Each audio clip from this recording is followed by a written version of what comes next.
Good night. May your dreams be peaceful. If you enjoyed this video, don't forget to subscribe to the channel for more relaxing content.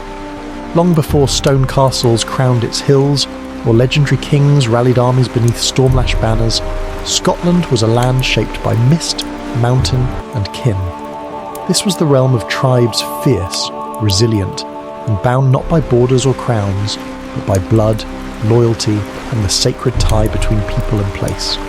To understand medieval Scotland, one must journey back to these primal roots, to the era when identity was whispered in the language of clans and written not on parchment, but in the soil itself. Imagine a landscape untouched by feudalism or foreign crowns, rolling green valleys veiled in morning fog, dense forests echoing with the calls of unseen creatures, and craggy highlands where only the hardiest could survive. Here, communities lived in harmony with the rhythms of nature. They farmed small plots of barley and oats, raised cattle that grazed on windswept slopes, fished icy rivers, and hunted game in the deep woods. Winters were harsh, summers fleeting, and survival demanded endurance, a quality that would become the bedrock of Scottish character for centuries. Society revolved around the clan, a unit far more powerful than the nuclear family. A clan was not merely a group of relatives, it was a microcosm of identity, protection, and mutual obligation. To belong to a clan was to know without doubt who would stand beside you in battle, who would shelter you in a storm, and whose honour you were sworn to defend. Betrayal was unthinkable, not just dishonourable, but dangerous, for it risked exile into a world where no hearth would welcome you, and no hand would offer aid. These early peoples were part of the broader Celtic world, a cultural tapestry that stretched from Iberia to the Irish Sea. Yet in Scotland, Celtic identity took on a distinct form. Tribes spoke dialects that would evolve into Gaelic, carved intricate symbols into standing stones, and passed down history through oral poetry and song. Warriors adorned their bodies with blue woad, carried wooden shields and iron-tipped spears, and lived in fortified settlements perched on hilltops or artificial islands in lochs, known as duns, crannogs and brochs. These were not castles in the later medieval sense, but they served the same essential purposes: defence, dominion, and declaration of presence. Spirituality infused every aspect of life. The Celts saw the world as alive trees. Rivers, stones, and storms all possessed spirits. Sacred groves were places of worship, springs were sites of healing, and mountains were the abodes of ancestral guardians. Druids, priests, judges, healers, and storytellers held immense influence. Around flickering fires they recited epic tales of gods and heroes, explaining the mysteries of thunder, harvest, and death. These myths were not mere entertainment. They were the moral and cosmological framework of society. Christianity would eventually arrive, carried by missionaries like St. Columba in the 6th century. But it did not erase these older beliefs. Instead, it wove itself into them, blending reverence for the divine with deep-rooted traditions of land and lineage. Even after churches replaced groves, the Celtic soul endured in the lilt of Gaelic song, in the loyalty of kinship, and in the unyielding spirit of a people who refused to be ruled by outsiders. This spirit would be tested early. When the Roman Empire expanded northward in the 1st century CE, it encountered not a unified kingdom, but a mosaic of defiant tribes. The Romans called the northern warriors Picti, the painted ones, and though they built Hadrian's wall as a barrier of stone and pride, they never truly conquered Caledonia, as they called Scotland. The tribes resisted with guerrilla tactics, vanishing into forests and marshes, striking when least expected and refusing to submit. Rome's failure to subdue the north became a source of enduring pride, a proof that freedom was worth any price. Thus, long before Scotland had a name recognised by kings or chroniclers, it possessed something far more vital: a culture of resilience, independence, and communal loyalty. These were the seeds from which the Kingdom of Alba would one day grow. The Celts did not build empires, but they forged a people stubborn, poetic, and inseparable from their land. And when strangers came, Romans, Vikings, Normans, and English monarchs, they would find that while castles could be burned and crowns stolen, the spirit of the clans could not be broken. It was upon this foundation of kinship, myth, and defiance that the story of medieval Scotland would unfold, a story not of passive inheritance, but of constant adaptation, fierce resistance, and the slow, painful birth of a nation. To stand on the windswept moors of northern Britain today is to feel the ghost of an empire's ambition and its limits. Stretching across the narrow waste of the island, from the Solway Firth in the west to the North Sea in the east, lies the skeletal remnant of a colossal barrier, Hadrian's Wall. Built not as a symbol of conquest, but of containment, it marked the northernmost boundary of the Roman world. Beyond it lay Caledonia, a land the legions could raid, but never rule. The year was 122 CE. Emperor Hadrian, weary of endless frontier wars and determined to consolidate rather than expand, arrived in Britannia with a clear directive: draw a line. Not a temporary trench or a wooden palisade, but a permanent statement in stone and earth. For over 70 miles, Roman engineers and soldiers laboured to erect a wall up to 15 feet high, punctuated by mile castles, turrets, and heavily fortified forts like Hausesteads and Vindolanda. Behind it stretched a network of military roads, supply depots, and civilian settlements, vibrant microcosms of imperial life transplanted to the edge of the known world. Yet this was no mere defensive rampart. Hadrian's Wall was a theatre of power. It projected Roman order against what the empire deemed chaos. To the south lay civility, Latin inscriptions, bathhouses, wine amphorae, and the steady rhythm of legionary discipline. To the north sprawled a realm of mist-shrouded hills, dense forests, and fiercely independent tribespeople the Romans called Picti, the Painted Ones, for their habit of adorning their bodies with swirling blue woad. These were not primitive savages, as Roman propaganda claimed, but sophisticated communities with complex social structures, fortified hilltop settlements, and a deep spiritual connection to their land. Life along the wall was a paradox. Roman soldiers drawn from as far as Syria, Spain, and North Africa endured biting rains, howling gales, and the psychological weight of guarding what many saw as the end of the earth. Yet they brought with them the trappings of Mediterranean life: olive oil, garum, fermented fish sauce, fine pottery, and even their gods. Altars to Jupiter, Mithras, and local Celtic deities have been unearthed, revealing a syncretic spiritual landscape. Markets flourished, families formed, temples rose. The frontier, though militarized, teemed with cultural exchange. But the wall was never impermeable. Northern tribes mastered the art of asymmetric warfare, launching swift, devastating raids before vanishing into the highlands. Roman chronicles speak of barbarian incursions, but from the Caledonian perspective, these were acts of resistance, not aggression. The land was theirs, the wall was an intrusion. In response, Rome briefly attempted to push farther north under Emperor Antoninus Pius, constructing the Antonine Wall near modern-day Glasgow around 142 CE. But within 2 decades, the legions retreated back to Hadrian's line. Caledonia proved too rugged, its people too resilient, its cost too high. This failure was not Rome's shame, it was Scotland's birthright. Unlike Gaul, Iberia, or even southern Britain, the north remained unconquered. This absence of Romanization preserved a distinct cultural trajectory. There were no Roman towns, no Latin-speaking elites, no imperial bureaucracy to overwrite native traditions. Instead, the memory of defiance took root. The wall became not a border but a testament. Even the greatest empire on earth could not subdue these people. Centuries later, when Scottish chroniclers sought to explain their nation's fierce independence, they pointed to this era. The Picts and their neighbours had faced the full might of Rome and refused to yield. That legacy of resistance would echo through the ages, informing Scotland's stance against later invaders, from Vikings to English kings.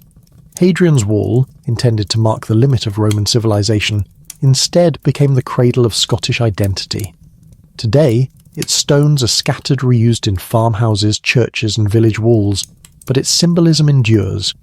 It stands as a monument not to Roman triumph, but to the indomitable spirit of those who lived beyond it. In the silence of the northern moors, one can almost hear the clash of iron-shod sandals against the earth, and the answering cry of painted warriors who chose freedom over submission. Long before the name Scotland graced any map, the northern reaches of Britain were home to 2 distinct peoples, whose fates would become inextricably entwined.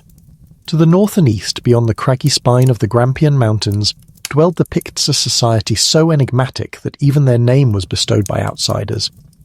To the west, along the storm-battered shores of Argyll and the Hebrides, arrived the Scots, seafaring Gaels from Ireland, bold, ambitious, and steeped in a culture of song, law, and clan loyalty. For centuries, these groups regarded one another with wary eyes, sometimes as rivals, occasionally as allies, but always as strangers. Yet from their friction and fusion would emerge the nucleus of a nation. The Picts remain one of history's most compelling puzzles. The Romans, who first encountered them in the wilds beyond Hadrian's wall, called them Picti, the painted ones, a reference to their practice of adorning their bodies with intricate tattoos or woad-dyed designs. But beyond this vivid image, much of their world is shrouded in mystery. They left behind no written chronicles of their own. Instead, their legacy survives in haunting stone carvings scattered across northeastern Scotland. These Pictish symbol stones etched with crescents, V-rods, double discs and enigmatic beasts defy easy interpretation. Were they territorial markers, funerary monuments, sacred talismans? Scholars still debate their meaning, but their artistry speaks of a people deeply attuned to symbolism, cosmology, and the unseen forces of the world.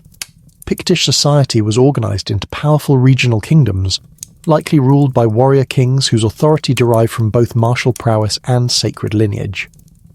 Unlike many contemporary European monarchies, Pictish succession may have followed matrilineal lines, meaning royal status passed through the mother's bloodline, a practice that would later clash with Gaelic and Anglo-Saxon norms. Their strongholds were not grand castles but fortified hilltops, coastal promontories, and island refuges, strategically positioned to control trade routes and repel invaders.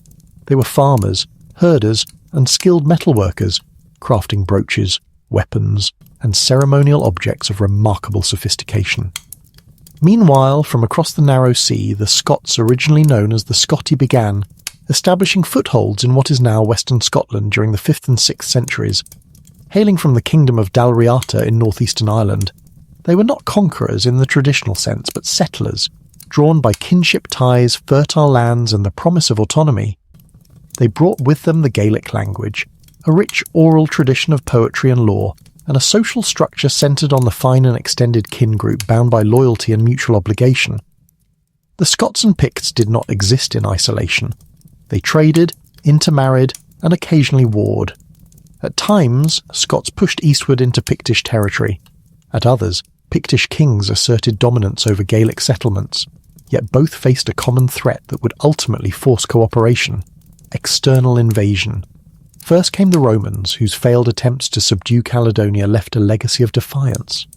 Later, and far more devastatingly, came the Norse. But before the Viking Age reshaped everything, another force began to bridge the divide between Pict and Scot: Christianity. And at the heart of this spiritual transformation stood a single figure, Columba. Though Columba's story will be explored in depth shortly, his influence on Pictish-Scots relations cannot be overstated. When he founded his monastery on the windswept island of Iona in 563 CE, he created more than a religious sanctuary. He established a cultural and diplomatic hub. From Iona, missionaries travelled deep into Pictish lands, not with swords, but with books, prayers, and a message of unity under one god. King Bride, or Brude, a powerful Pictish ruler based near modern Inverness, reportedly received Columba with cautious respect. Whether he converted immediately or gradually is unclear, but Christian influence soon took root in Pictish courts. This shared faith became a subtle but powerful adhesive. Monasteries like Iona, Port Mahomet, and Abernethy served as centres of learning, art, and diplomacy. Kings from both peoples sought the blessing of abbots to legitimise their rule. Chronicles began to be written, not in Pictish, a language now lost to time, but in Gaelic and Latin blending histories, genealogies, and myths. Over generations, the lines between Pict and Scot began to blur, not through conquest, but through intermarriage, shared rituals, and the slow erosion of cultural barriers. Then came the hammer blow, the Viking raids. Beginning in the late 8th century, Norse longships appeared on the horizon like omens of doom. Monasteries rich in silver, relics, and undefended were prime targets. Iona itself was sacked repeatedly, its monks slaughtered or driven into exile. Pictish coastal settlements burned. Scots in the Hebrides faced relentless pressure. In this crucible of survival, Old rivalries seemed foolish. Why fight over grazing rights when Norse warbands could erase entire communities overnight? It was in this atmosphere of existential threat that a new kind of leadership emerged, one that looked beyond tribal identity toward collective survival. And into this moment stepped Kenneth MacAlpin. Tradition credits Kenneth, King of the Scots of Dalriata, with uniting the Picts and Scots around 843 CE, founding the Kingdom of Alba, the first true precursor to Scotland. Legend claims he achieved this through treachery, inviting Pictish nobles to a feast at Scone and slaughtering them in what became known as the Treachery of Scone. But modern historians view this tale with scepticism. More likely, Kenneth's rise was the culmination of decades, perhaps centuries of gradual integration. He may have had Pictish ancestry through his mother, giving him a legitimate claim to both thrones. His success probably relied less on massacre and more on shrewd alliances, strategic marriages, and the widespread desire for strong, centralized leadership in the face of Norse incursions. Whatever the method, the result was transformative. The Pictish identity did not vanish overnight, but over the next 2 centuries it was absorbed into a new Gaelic-speaking Christian kingdom. Pictish symbols faded from stone carvings. Gaelic became the language of court and chronicle, and the name Pictland gave way to Alba. Yet Pictish contributions endured in place names, in artistic motifs, in the very DNA of the Scottish people. Thus, the union of Pict and Scot was not a sudden merger, but a slow, complex dance of necessity, faith, and adaptation. 2 peoples, once divided by language, custom, and geography, forged a shared destiny not out of idealism but survival. And from that fragile alliance would rise a kingdom capable of resisting not only Vikings, but also the might of Anglo-Saxon England and, centuries later, the full power of the English crown. The story of medieval Scotland, therefore, does not begin with a single king or battle, but with this quiet, profound fusion, a testament to how crisis can forge unity from difference, and how a nation can be born not in triumph, but in resilience. Long before the clang of armour echoed through glens or the cry of freedom rallied armies against southern kings, another kind of revolution swept across Scotland, not with swords, but with scrolls, not through conquest, but through compassion. At its heart stood a solitary figure, a tall, austere monk from Ireland named Columba. Though he carried no crown and commanded no army, his influence would shape the spiritual and cultural bedrock of a nation for centuries to come. Columba's journey began not in peace, but in conflict. Born in 521 CE into Irish nobility, some say even royal blood, he was steeped from youth in the traditions of Gaelic learning, poetry, and faith.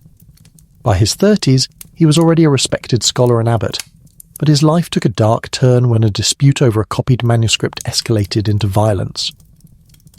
The resulting Battle of Culdreamin in 561 CE left hundreds dead, and though accounts vary, many believed Columba bore moral responsibility. Whether out of penance, exile, or divine calling, he resolved to leave Ireland forever. "I shall cross the sea," he reportedly declared, "and convert as many souls as were lost in that battle." In 563 CE, Columba and 12 companions set sail in a small currasher boat of wood and leather, braving the treacherous waters of the North Channel. They landed on a barren, windswept island off Scotland's western coast, Iona. To most, it was a desolate rock. To Columba, it was sacred ground, a place where heaven and earth might meet. Iona was more than a refuge. It became a crucible of transformation. There, Columba and his monks built simple wooden huts, a modest chapel, and a scriptorium where they painstakingly copied sacred texts by lamplight. They lived on barley bread, fish from the sea, and rainwater, dedicating their days to prayer, labour, and study. But Columba was no cloistered hermit. He saw his mission as outward facing toward the tribes still clinging to the old ways of stone idols, sacred groves, and warrior gods. His approach was revolutionary. Rather than denounce native beliefs as pagan nonsense, Columba sought bridges. He spoke in the language of honour, kinship, and courage, values the Gaelic and Pictish peoples already held dear. He didn't demand they abandon their identity. He invited them to expand it. When he preached, he wove Christian teachings into the rhythms of oral poetry and song. He blessed cattle, healed the sick, and mediated disputes between clans. To skeptical chieftains, he offered not just salvation, but legitimacy. A king baptized by Columba was a king favoured by the one true God, and by extension, by the growing network of Christian rulers across Ireland and Britain. One of his most pivotal encounters came early in his mission. Around 565 CE, Columba travelled north to meet Brudé, or Brude, the powerful Pictish king whose fortress stood near modern-day Inverness. The meeting was tense. Brudé, wary of foreign influence, initially refused entry, but Columba, undeterred, performed what chroniclers later called a miracle. He caused the locked gates to swing open through prayer alone. Whether literal or symbolic, the story carried weight. Brudé, impressed or perhaps politically astute, allowed Columba to preach. Though the king may not have converted immediately, he granted the monks safe passage throughout Pictish lands. That single act opened the door for missionaries to travel deep into the Highlands and beyond. From Iona, Christianity spread like ripples from a stone dropped in water. Monasteries sprang up across the Hebrides, along the western seaboard, and even into Pictish heartlands. These were not just places of worship, but centres of learning, art and diplomacy. Monks crafted illuminated manuscripts, carved intricate high crosses, and recorded genealogies that blended myth and history. They preserved not only scripture but also the oral traditions of the people, ensuring that Gaelic poetry, law and lore survived the passage of time. Columba's legacy was also deeply political. In a land fractured by clan rivalries, the church offered a unifying framework. Kings sought the blessing of Iona's abbots to legitimise their rule. Alliances were forged over shared faith. And crucially, both Picts and Scots began to see themselves as part of a larger Christian community, one that connected them to Rome, to Ireland, and to the wider world of Christendom. This shared identity would prove vital when external threats, especially the Vikings, began to hammer Scotland's shores. Yet Columba remained, above all, a man of profound humility. He died in 597 CE, kneeling in prayer before the altar of his small chapel on Iona. His final words, according to legend, were, "This day, my dear children, I go to my eternal home." He was buried on the island, and his tomb became a site of pilgrimage for kings, warriors, and commoners alike. In the centuries that followed, Iona's influence only grew. Kings of Scotland, Norway, and Ireland chose to be buried there, turning the island into a necropolis of northern royalty. Its scriptorium produced masterpieces like the Book of Kells, though scholars debate whether it was begun on Iona or completed in Ireland after Viking raids forced monks to flee. Ah, the Vikings, those sea wolves who would test the resilience of Columba's legacy. Beginning in 795 CE, Norse longships descended on Iona again and again. Monks were slaughtered, relics stolen, buildings burned. Yet each time survivors returned. They rebuilt. They recopied lost texts. They carried Columba's flame to new monasteries on the mainland Dunkeld, Abernethy, Portmahomac, ensuring that his mission endured. What Columba gave Scotland was more than a religion. He gave it a soul, a shared moral compass, a culture of literacy and reflection, and a sense of belonging to something greater than clan or kin. In a world defined by violence and fragmentation, he offered unity through faith. His life bridged the old and the new, the warrior ethos of the Celts and the redemptive message of Christ, the oral traditions of bards and the written word of scholars. Centuries later, when Robert the Bruce knelt in prayer before the Battle of Bannockburn, or when Scottish kings were crowned upon the stone of Scone, they stood on foundations Columba had laid. Long before Scotland had a flag, a parliament, or a standing army, it had a spiritual centre, and that centre was a monk on a tiny island, writing by candlelight, praying for peace, and changing history one soul at a time. The year is 795 CE. On the windswept western edge of Scotland, the monastery of Iona stands in serene isolation, a beacon of prayer, learning, and peace. Its monks rise before dawn to chant the psalms, copy sacred texts by lamplight, and tend their small gardens. But on this day, the rhythm of devotion is shattered. From the horizon, sleek, dragon-prowed ships appear low in the water, swift and silent until it's too late. Warriors leap ashore, axes gleaming, eyes alight with hunger and fury. Within hours, the monastery is in flames. Relics are looted, manuscripts torn, and monks slaughtered or dragged away in chains. This was not an isolated tragedy. It was the opening chapter of a new era, one that would reshape Scotland's destiny forever. The Vikings had arrived. To the people of 8th century Scotland, the Norsemen were not merely invaders, they were harbingers of chaos. Their longships, capable of navigating open ocean and shallow rivers alike, gave them unparalleled mobility. They struck without warning, vanished before retaliation, and returned again when least expected. Coastal monasteries, symbols of Christian civilization, were prime targets. Rich in silver, illuminated manuscripts, and undefended, they offered easy plunder. But the Viking threat extended far beyond theft. It was existential. Entire communities were displaced, trade routes disrupted, and old power structures destabilized. Yet to view the Vikings solely as destroyers is to miss half the story. For while they came first as raiders, many soon returned as settlers. Drawn by Scotland's rugged beauty, abundant fishing grounds, and strategic position between Scandinavia and the Irish Sea, Norse families began to establish permanent homes. They brought not only weapons but ploughs, livestock, and dreams of a new life. Over time, they built farmsteads, founded trading posts, and carved out petty kingdoms along the northern and western coasts. Nowhere was their influence more profound than in the northern and western isles.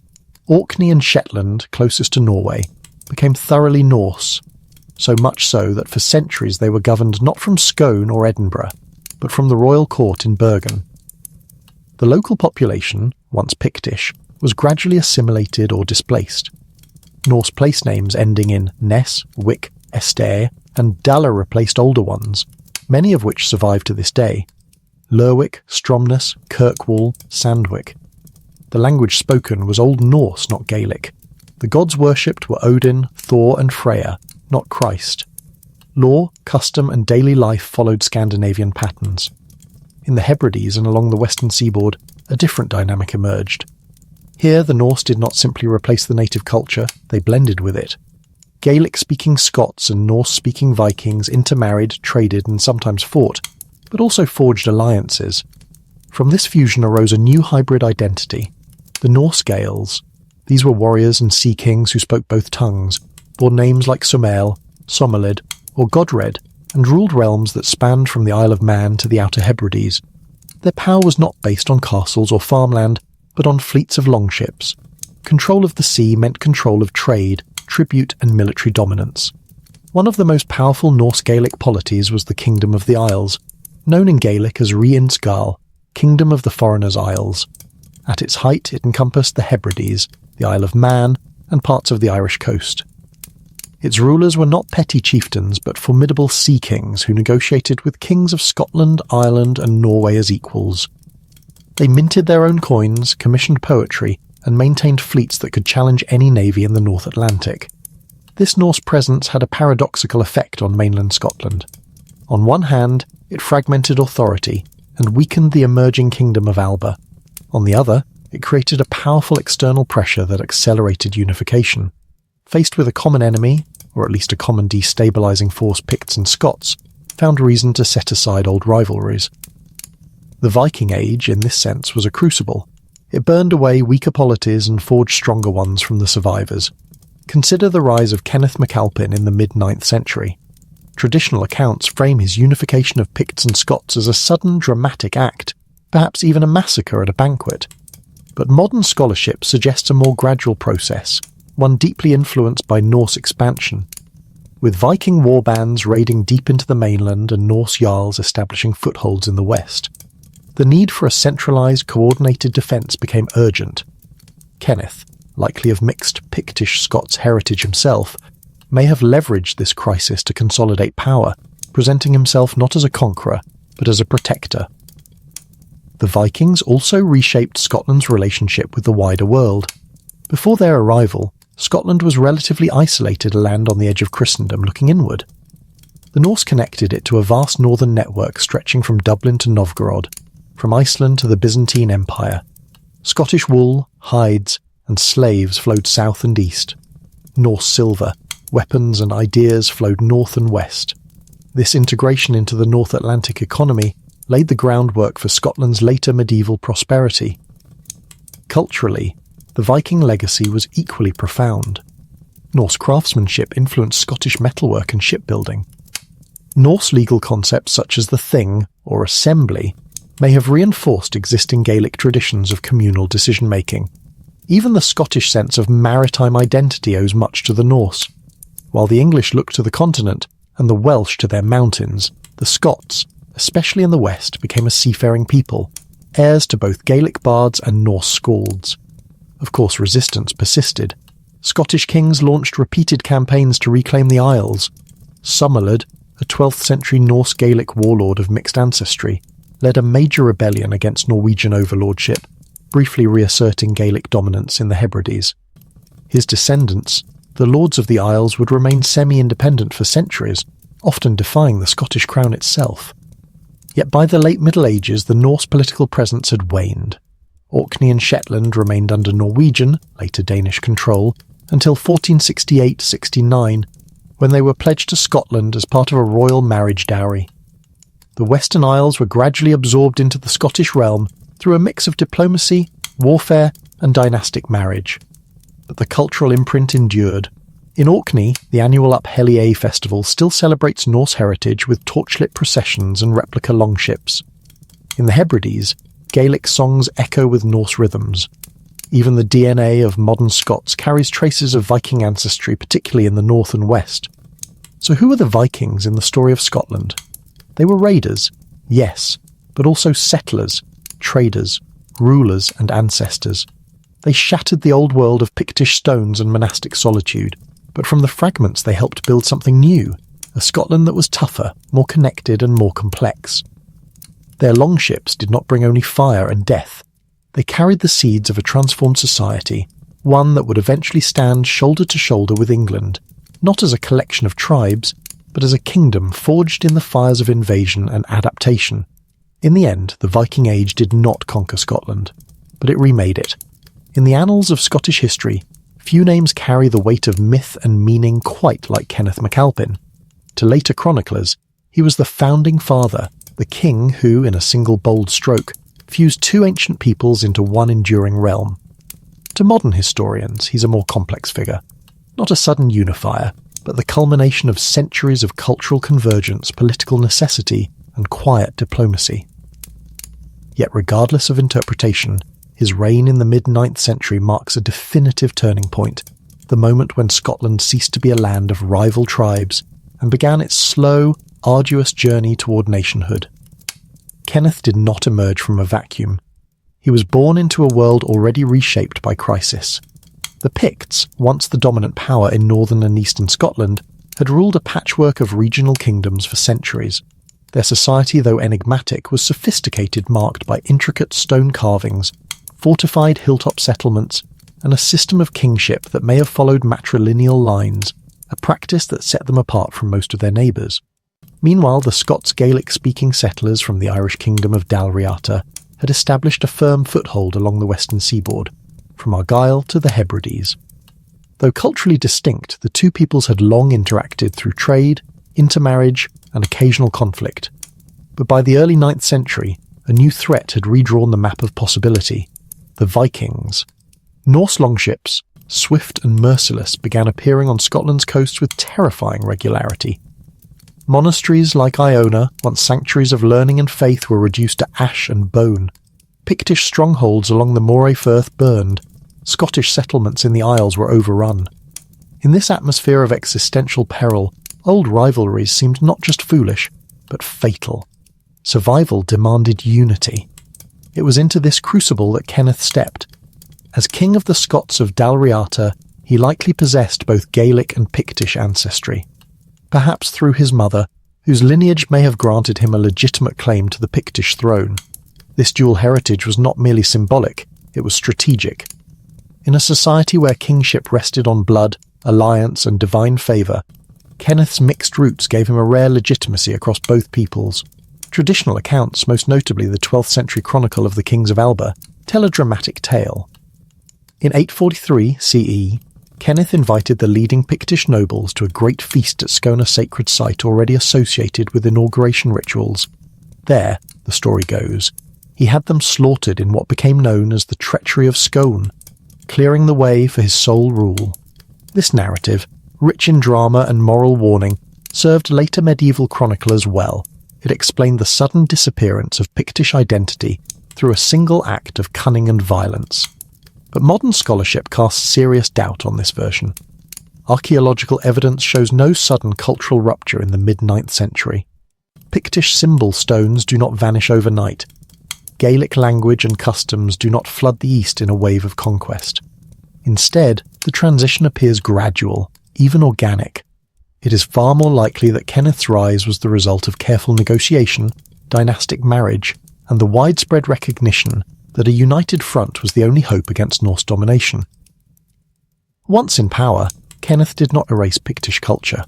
Rather, he synthesized it. He moved the ceremonial heart of his realm to Scone, where the Stone of Destiny Leofael in Gaelic legend was used to inaugurate kings. This stone, possibly of Pictish origin, became the symbolic anchor of Scottish monarchy for centuries. By choosing Scone, Kenneth signalled that his kingdom was not merely a Gaelic transplant, but a new entity that honoured both traditions. He also restructured governance. The old Pictish regional kings Mormaers were not deposed but integrated into a new hierarchy, their titles evolving into what would become the earldoms of medieval Scotland. The Church, already a unifying force thanks to centuries of missionary work from Iona, was further empowered as a central institution that transcended tribal loyalties. Monasteries became not just spiritual centres, but administrative hubs, preserving records, mediating disputes, and legitimising royal authority through sacred ritual. The kingdom Kenneth forged was called Alba, a name derived from an ancient Celtic term for Britain, or the White Land, possibly referencing the snow-capped highlands. To its people, Alba was more than a political entity. It was a shared identity. No longer were they merely Picts or Scots, but subjects of a single crown, defenders of a common land against a common foe. Yet this unity was fragile. Kenneth's successors faced constant challenges: Viking incursions, internal rebellions, and rival claimants to the throne. His own death in 858 CE did not guarantee stability. His sons and grandsons would spend decades defending the realm he had built. But the idea of Alba endured. It provided a framework, a vessel into which future generations could pour their loyalty, their laws, and their dreams. Kenneth's true legacy, then, was not conquest, but consolidation. He did not create unity from nothing. He gave form to what had already been growing in the soil of shared struggle. In doing so, he laid the first stones of a nation that would resist not only Norse raiders, but also the ambitions of Anglo-Saxon England, Norman lords, and eventually the full might of the English crown. Centuries later, when Robert the Bruce stood on the field of Bannockburn, or when the Declaration of Arbroath proclaimed Scotland's right to self-determination, they stood on foundations Kenneth MacAlpin had quietly laid. He may not have worn a crown of gold or led armies beneath a national banner. Those were inventions of a later age, but he gave Scotland its first true shape. And in the long arc of history, that was enough. Kenneth MacAlpin may have planted the seed of a united kingdom, but it was his successors who nurtured it through storms of invasion, rebellion, and internal fracture. The decades following his death in 858 CE were not an era of triumphant expansion, but of precarious survival, a time when the very idea of Alba teetered on the edge of dissolution. The kings who followed Kenneth did not inherit a stable realm. They inherited a promise, fragile and fiercely contested, that demanded constant defence, diplomacy, and reinvention. Among these early monarchs, none loomed larger than Constantine II, who reigned from 900 to 940 through a remarkably long tenure by the standards of the age. His rule spanned a pivotal half-century when Scotland's identity as a distinct political entity was still being forged in fire. Constantine was not merely a king, he was a statesman navigating a world where threats came from every compass point. Norse raiders from the sea, Anglo-Saxon ambitions from the south, and rival claimants from within his own court. Born into the House of Alpin, Constantine likely traced his lineage to both Pictish and Gaelic ancestors, a heritage that granted him legitimacy across the cultural divides of his realm. He ascended the throne at a moment of profound vulnerability. The Viking presence in northern and western Scotland had evolved from sporadic raids into entrenched settlement. Norse jarls ruled Orkney and Shetland as vassals of the Norwegian crown, while Norse Gaelic sea kings dominated the Hebrides, their fleets controlling trade and tribute along the western seaboard. To the south, the Kingdom of Wessex, under the dynamic leadership of kings like Alfred the Great and his successors, was consolidating power over the former Anglo-Saxon heptarchy, creating a unified English realm that viewed Alba not as a peer, but as a frontier to be subdued. Constantine understood that survival required more than military might. It demanded strategic alliances and symbolic authority. He deepened ties with the Church, recognizing its power to unify disparate peoples under a shared spiritual framework. Monasteries like Dunkeld and St Andrews became not only centres of worship, but also royal sanctuaries where kings were anointed and chronicled. Constantine himself is credited with founding the bishopric of St Andrews, elevating it to a position of ecclesiastical prominence that would endure for centuries. By aligning himself with the Church, he presented his rule not as mere tribal dominance, but as divinely sanctioned kingship, a concept increasingly vital in a Christianizing Europe. Yet faith alone could not hold back armies. The true test of Constantine's reign came in 937, at a place called Brunanburh ar battle so momentous that it echoed through chronicles from Iceland to Ireland. The conflict arose from the ambitions of Aethelstan, king of a newly unified England and grandson of Alfred the Great. Aethelstan sought to extend his hegemony over the entire island of Britain, demanding submission from the kings of Wales, Strathclyde and Alba. When Constantine refused, Aethelstan marched north with a formidable host, but Constantine was not alone. Recognizing the existential threat, he forged a grand coalition. He allied with Owain of Strathclyde, ruler of the Brythonic kingdom nestled between Alba and Northumbria, and Olaf Guthfrithson, the Norse Gaelic king of Dublin, and heir to the Viking legacy in Ireland. This unlikely Trinity Gael, Briton and Norseman, represented a rare moment of pan-British resistance against southern domination. The Battle of Brunanburh was fierce and bloody, though the English ultimately claimed victory, celebrated in a famous Old English poem that boasts of "never yet as many people slain by the sword's edge." The cost was staggering. Aethelstan's forces suffered heavy losses, and his dream of total subjugation died on that field. More importantly, Alba survived as an independent kingdom. Constantine returned north not as a vanquished foe, but as a king who had stood shoulder to shoulder with allies against the might of England and lived to tell the tale. This outcome was transformative. For the first time, Alba was recognised, not just by its own people, but by its neighbours, as a sovereign power worthy of alliance and respect. The battle cemented Constantine's legacy as a defender of Scottish autonomy, a role that would define Scottish kingship for centuries to come. Yet even victory could not erase the kingdom's internal fragility. Succession remained a volatile affair. Unlike the primogeniture systems emerging in continental Europe, Alba's kingship often passed laterally between brothers or cousins, rather than directly from father to son. This practice, possibly rooted in older Pictish matrilineal customs, bred constant tension. Rival branches of the royal family jockeyed for power, and assassination was a recurring tool of political advancement. Constantine himself eventually abdicated in 943, retiring to the monastery of St Andrews, a common practice among Gaelic kings seeking spiritual redemption in their final years. His peaceful withdrawal was itself a minor miracle in an age when most rulers died by the sword.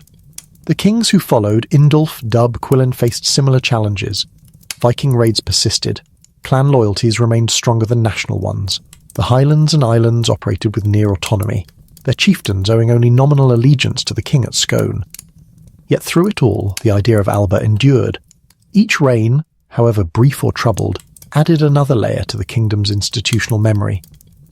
Royal itinerancy, the practice of kings travelling throughout their realm to dispense justice, collect tribute, and reaffirm loyalty, helped bind distant regions to the crown. The Stone of Scone, used in inauguration ceremonies, became a sacred symbol of continuity, and the Church, ever present, wove the threads of faith, law and kingship into a single tapestry. This era was not one of castles or parliaments, but of slow accretion of customs hardening into institutions, of alliances solidifying into identity. The early kings of Alba did not build a nation in a day. They kept the flame alive through decades of darkness, ensuring that when stronger hands like those of Malcolm Canmore or Robert the Bruce finally grasped the reins, they would inherit not a collection of tribes, but a kingdom with roots deep enough to withstand the storms of history. In the end, Constantine II and his successors achieved something far more difficult than conquest. They preserved possibility. They ensured that Scotland would remain a question to be answered by future generations, not a footnote erased by empire. Say the name Macbeth, and most minds conjure witches, daggers, and a guilt-ridden tyrant pacing the halls of a haunted castle. Thanks to Shakespeare's immortal tragedy, Macbeth of Scotland has been forever branded as the archetypal usurper, a man who murdered his way to the throne and paid for it with his soul. But peel back the layers of theatrical drama, and a very different figure emerges. Not a monster, but a capable, even respected king who ruled during one of the most turbulent eras in Scottish history. The real Macbeth was not born of fantasy, but of blood, lineage, and the brutal realities of medieval kingship. Macbeth, or Macbethad MacFindlaich in Gaelic, was born around the turn of the 11th century into the maelstrom of northern Scottish politics. His father, Findlaich, was the Mormaer regional ruler of Moray, a powerful province in the northeast that often functioned as a semi-independent kingdom. Moray was not a backwater. It was a rival power centre to the southern heartland of Alba, and its rulers frequently challenged or claimed the Scottish crown. When Findlaich was killed in 1020, likely in a clan feud or political assassination, young Macbeth inherited not just a title, but a legacy of ambition and danger. Far from being an outsider clawing his way into power, Macbeth was deeply embedded in the royal web. His mother may have been a daughter of Malcolm II, the king who ruled Alba from 1005 to 1034, a connection that gave Macbeth a legitimate, if contested, claim to the throne. In an age when kingship was less about primogeniture and more about strength, alliances, and perceived divine favour, such lineage mattered immensely. Macbeth's path to the crown was not paved with stealthy daggers in the night, but with open battle a norm in medieval Scotland. In 1040, King Duncan Thirust, grandson of Malcolm the Cid, launched a military campaign into Moray. Duncan was not the noble, saintly king of Shakespearean fiction. Contemporary chronicles describe him as young, impulsive, and militarily unsuccessful. His earlier raids into Northumbria had ended in failure, and his authority was already weakened. When he marched north, Macbeth met him in battle near Elgin, at a place called Pitgavany, or Bothnagawen. There, Duncan was slain, not assassinated in his sleep but killed in combat, as was common in the volatile politics of the time. Macbeth's subsequent coronation was neither shocking nor illegitimate by the standards of his era. He was a Morma of royal blood who had defeated a rival in fair fight. In the Gaelic tradition, such victories conferred rightful rule, and so, in 1040, Macbeth became king of Alba not as a usurper, but as a victor. What followed was not a reign of terror, but one of remarkable stability. Macbeth ruled for 17 years, an exceptionally long tenure, in an age when kings often died violently within a few years of accession. During this time, he appears to have governed wisely, promoting law, supporting the church, and fostering ties with the wider Christian world. One of the most telling pieces of evidence for his legitimacy and piety is his recorded pilgrimage to Rome in 1050. There, according to the Annals of Tigernach, Macbeth distributed alms to the poor like a Christian king. Imagine it, a Scottish monarch, clad not in theatrical black, but in the robes of a penitent pilgrim, walking the streets of the Eternal City, donating silver to churches and feeding the hungry. This was not the act of a paranoid tyrant, but of a ruler seeking spiritual merit and international recognition. Back in Scotland, Macbeth strengthened royal institutions, maintained order among fractious nobles, and likely presided over a period of relative peace. His marriage to Gruach, often vilified as the scheming Lady Macbeth, was itself a strategic alliance. Gruach was a royal princess in her own right, granddaughter of King Kenneth III, and her prior marriage had produced a son, Lulach, who would later briefly succeed Macbeth. Far from being a villainess, Gruach was a woman of status and influence, typical of noblewomen in an age when marriage was a cornerstone of political survival. But peace in medieval Scotland was always provisional. The exiled sons of Duncan Thirst, led by the young Malcolm, found refuge in England, where they were sheltered by Edward the Confessor. With English backing, Malcolm launched a campaign to reclaim the throne. In 1054, a major battle was fought at Dunsinane, recorded in Anglo-Saxon chronicles as the Battle of the Seven Sleepers. Though Macbeth was defeated, he was not overthrown. He retreated north and continued to rule for another 3 years, a testament to his resilience and the loyalty he still commanded in Moray and the Highlands. It was not until 1057, at the Battle of Lumphanan in Aberdeenshire, that Macbeth was finally slain. Even then, the succession was not immediate. His stepson Lulach was crowned king, ruling for a few months before Malcolm III, later known as Malcolm Canmore, secured the throne through further conflict. So why did Macbeth's reputation darken so dramatically? The answer lies not in history, but in propaganda. When Shakespeare wrote Macbeth in 1606, he was crafting a play for King James VI of Scotland, soon to be James III of England. James claimed descent from Banquo, a character Shakespeare transformed from a minor historical figure into Macbeth's noble, prophesied rival. By painting Macbeth as a treacherous murderer and Banquo as a virtuous ancestor of kings, Shakespeare flattered his royal patron and reinforced the Tudor-Stewart narrative of divinely ordained unbroken succession. The play was less a history lesson and more a piece of political theatre, brilliant, enduring, but deeply misleading. The real Macbeth was a product of his time, a warrior, a statesman, and a king who navigated the treacherous waters of 11th century Scotland with skill and dignity. He did not summon witches or see phantom daggers. He did not murder his king in the dead of night. He fought, ruled, and died as many of his peers did on the battlefield defending his claim. In the end, Macbeth's legacy is not one of evil, but of erasure. His 17-year reign was so stable that later chroniclers, eager to legitimise the line of Malcolm Canmore, minimised or distorted his achievements. Yet modern historians have begun to restore his place in Scotland's story, not as a villain, but as a capable monarch who, for a time, brought order to a fractured land. To remember Macbeth only as Shakespeare's creation is to forget the complex human reality of medieval kingship. The real Macbeth stood not in the shadows of guilt, but in the harsh light of northern skies, fighting, ruling and striving like all his peers to leave a kingdom stronger than he found it.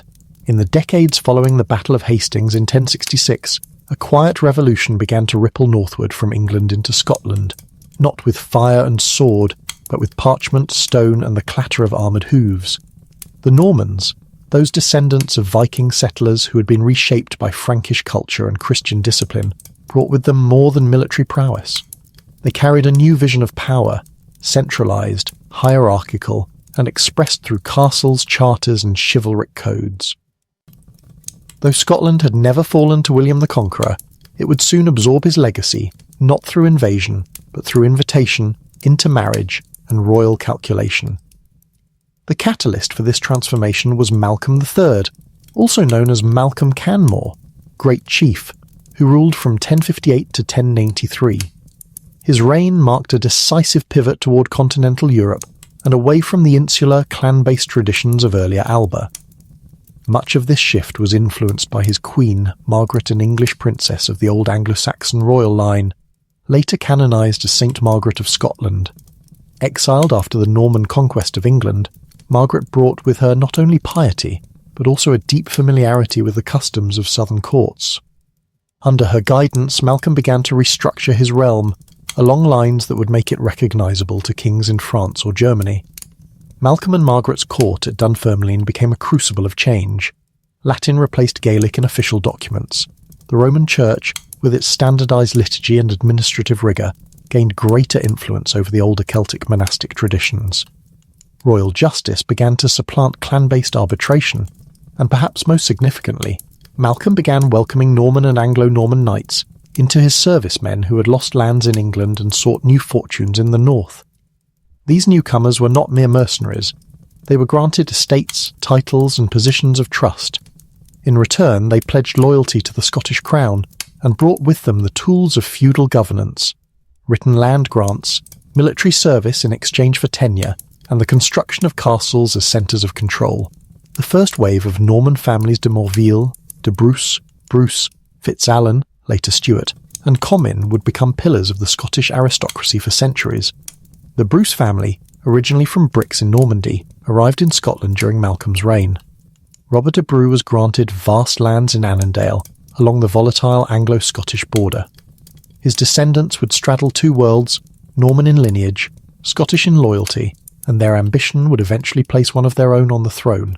Similarly, the FitzAlans, who held stewardship over the royal household, would evolve into the Stewart dynasty, whose name derived from their office, High Steward of Scotland.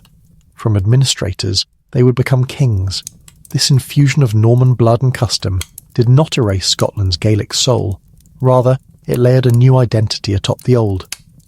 In the lowlands, especially in the fertile belt stretching from the Clyde to the Tweed, Norman influence took firm root. Stone castles replaced wooden duns. French and Latin mingled with Scots in the speech of the elite. Feudal obligations structured rural life. Peasants owed labour and rent to lords, who in turn provided knights and counsel to the king. The landscape itself began to reflect this new order. Manor houses, granges and abbeys rose where once only clan steadings had stood. Yet in the highlands and islands the old ways persisted. Clan chiefs, often descended from Pictish or Norse Gaelic lineages, remained largely untouched by feudalism. Their authority rested on kinship, not charters. Their wealth was measured in cattle, not coin. The divide between lowland and highland, between Norman-influenced sheriffdoms and Gaelic lordships, would become one of the defining tensions of medieval Scotland, shaping politics, warfare and cultural identity for centuries. The church too was transformed. Under Norman and royal patronage, monasteries following continental rules such as the Benedictines at Dunfermline and the Cistercians at Melrose replaced older Celtic foundations. Bishops, appointed with papal approval, wielded increasing power. Cathedrals in Glasgow, St Andrews and Dunkeld became centres not only of worship but of learning, law and record-keeping. The church now served as both a spiritual guide and a bureaucratic arm of the crown. Knighthood, as a social ideal, also took hold. The mounted warrior, clad in mail, sworn to loyalty and honour, became a symbol of elite status. Tournaments, heraldry, and the code of chivalry, though never as elaborate as in France or England, began to colour Scottish aristocratic life. Yet even here, adaptation occurred. The Scottish knight was often also a clan leader, blending Norman martial discipline with Gaelic notions of personal loyalty and poetic honour. Critically, this Normanisation was never imposed by conquest. It was a strategic adoption by Scottish kings, who saw in it a means to strengthen royal authority against the centrifugal forces of clan autonomy. By tying powerful families to the crown through land grants and feudal oaths, monarchs like David I and Malcolm and Margaret's youngest son created a loyal aristocracy that could counterbalance the old tribal nobility. David I, who reigned from 1124 to 1153, was the true architect of this new Scotland. A man of deep piety and sharp political instinct, he founded burghs, chartered towns, introduced English-style shires and sheriffs, and invited entire monastic orders to settle in his realm. He called his Norman barons "my men," and they in turn helped him project royal power into regions that had long resisted central control. Under David, Scotland began to look less like a confederation of kin groups and more like a European kingdom. Yet this transformation came at a cost. The old Gaelic aristocracy families like the Macbeths and MacWilliams resented the rise of foreign favourites. Rebellions flared, often cloaked in claims of native legitimacy. The tension between Gael and Gaul, foreigner, simmered beneath the surface, erupting periodically in civil strife. Even centuries later, during the Wars of Independence, this duality would persist. Robert the Bruce, a Norman-descended king, would rally Gaelic clans to fight for a kingdom shaped by both traditions. In the end, Scotland did not become Norman. It became something new, a hybrid realm where Gaelic resilience met Norman structure, where clan loyalty coexisted with feudal obligation, and where the crown learned to wield both the sword of the knight and the harp of the bard. This synthesis would prove vital in the centuries ahead, when facing English aggression, internal division, and the slow march toward nationhood. The Norman influence, then, was not an erasure, but an enrichment. It gave Scotland the institutions to endure as a kingdom, while preserving the spirit that had defied Rome, resisted Vikings and outlasted empires. From the stone walls of Edinburgh Castle to the charter that first named a High Steward, the legacy of this era endures not as foreign imposition, but as Scottish adaptation. By the closing decades of the 13th century, Scotland stood at a precipice. The kingdom that Kenneth MacAlpin had seeded, that Constantine II had defended and that generations of kings had painstakingly stitched together, now faced its gravest test, not from Norse raiders or internal feuds, but from the full might of a resurgent England. The death of King Alexander III in 1286, followed shortly by the passing of his infant granddaughter Margaret, the Maid of Norway, plunged Scotland into a succession crisis. With no clear heir, the realm teetered on the edge of civil war. Into this vacuum stepped Edward I of England, a monarch of iron will, legal acumen, and imperial ambition, who saw not chaos, but opportunity. Edward did not invade Scotland with fire and sword at first. He presented himself as an arbiter, a neutral judge among the 13 claimants to the Scottish throne. But his arbitration came with strings. In exchange for his support of John Balliol, a distant descendant of David III, Edward demanded fealty. Balliol was crowned in 1292, but his kingship was hollow. Edward treated Scotland not as a sovereign realm, but as a vassal state summoning its king to English courts, overturning its legal judgments, and demanding military service against France. When Balliol, backed by his council, finally refused, Edward's mask fell away. In 1296, he marched north with a massive army. The sack of Berwick was a warning written in blood. Once Scotland's wealthiest burgh, Berwick was razed. Chroniclers claim up to 17,000 civilians were slaughtered. Balliol was captured, stripped of his royal insignia in a ritual humiliation known as the Tomb Tabard, empty coat, and imprisoned. Scottish nobles were forced to swear oaths of loyalty to Edward. The Stone of Scone, the ancient symbol of Scottish kingship, was carried off to Westminster Abbey, where it would remain for over 700 years. Castles across the lowlands fell to English garrisons.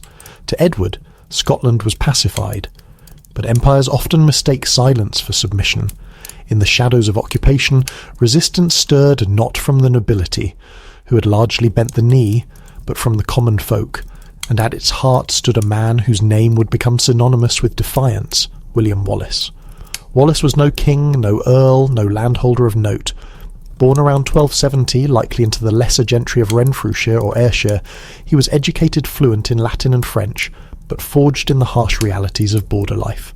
Legend paints his rebellion as sparked by personal tragedy, the murder of his wife or family by English soldiers. While the details are lost to myth, the core truth remains. Wallace's revolt began as a series of guerrilla strikes against English authority. He and a small band of followers ambushed patrols, burned supply depots, and executed English officials. Each act was a spark. Together they ignited a wildfire.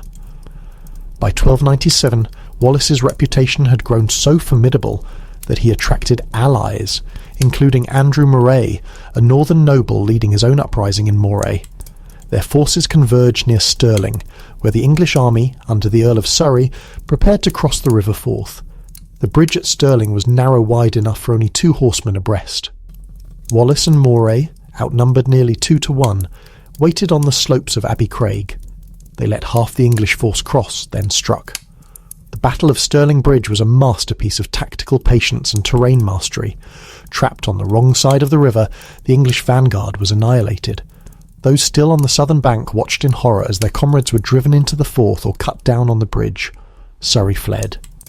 Moray died of wounds shortly after, but Wallace emerged as the undisputed leader of Scottish resistance. In a stunning reversal, he was named Guardian of Scotland, ruling not in his own name, but in the name of the absent King John Balliol. For a brief, luminous year, Scotland was free. Wallace led raids deep into northern England, burning towns and shattering the myth of English invincibility. Yet his success sowed the seeds of his downfall. The Scottish nobility, many of whom had collaborated with Edward, viewed Wallace with suspicion, a commoner wielding royal authority. And Edward, humiliated, returned in 1298 with a vengeance. At Falkirk, the English army was larger, better organised, and armed with a devastating new weapon, the longbow. Wallace, relying on the traditional schiltron formation, tight circles of spearmen could not withstand the relentless arrow storm. The Scottish cavalry, composed of nobles with divided loyalties, fled early in the battle. Wallace escaped, but his military reputation was broken. He resigned as guardian and faded into the forests, a fugitive hunted across his own land. For 7 years, Wallace evaded capture, rumoured to be seeking support in France and Norway. But in 1305, betrayed by a Scottish knight, Sir John de Menteith, he was seized near Glasgow. Dragged to London in chains, he was denied the rights of a prisoner of war. Edward insisted he was a traitor, though Wallace had never sworn allegiance to the English crown. His trial was a sham. His execution was designed to terrify. Hanged, drawn and quartered, his limbs displayed in Newcastle, Berwick, Stirling and Perth as a grim warning. But Edward misunderstood the nature of martyrdom. Wallace's death did not extinguish the flame, it sanctified it. In taverns and crofts, his name became a prayer. His defiance proved that Scotland could not be ruled by force alone. Into this charged atmosphere stepped Robert the Bruce. Unlike Wallace, Bruce was a nobleman of the highest rank, Earl of Carrick, Lord of Annandale, and a direct descendant of David the First through his maternal line. He had even initially supported Edward, hoping to secure the throne for himself, but ambition alone did not define him. In 1306, in a moment of explosive violence, Bruce murdered his chief rival John Comyn in the Greyfriars Church in Dumfries, an act that excommunicated him but cleared his path to the crown. Within weeks, he was crowned King Robert III at Scone. His early reign was disastrous. Defeated at Methven, betrayed by former allies, his wife and daughter captured, Bruce became a fugitive. Legend claims he hid in the Hebrides, even taking refuge in a cave where he watched a spider persistently rebuild its web, drawing inspiration from its tenacity.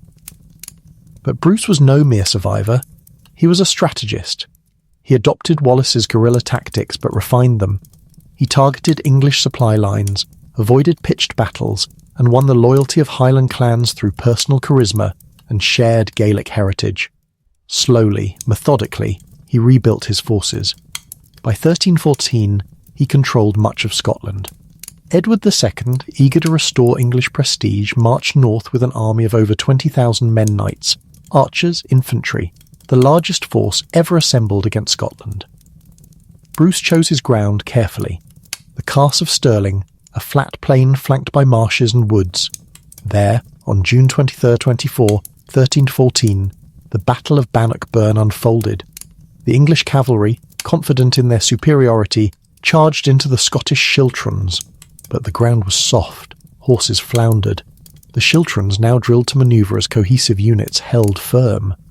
Bruce himself, mounted and armed with a battle-axe, killed an English knight in single combat on the eve of battle, a moment that electrified his troops.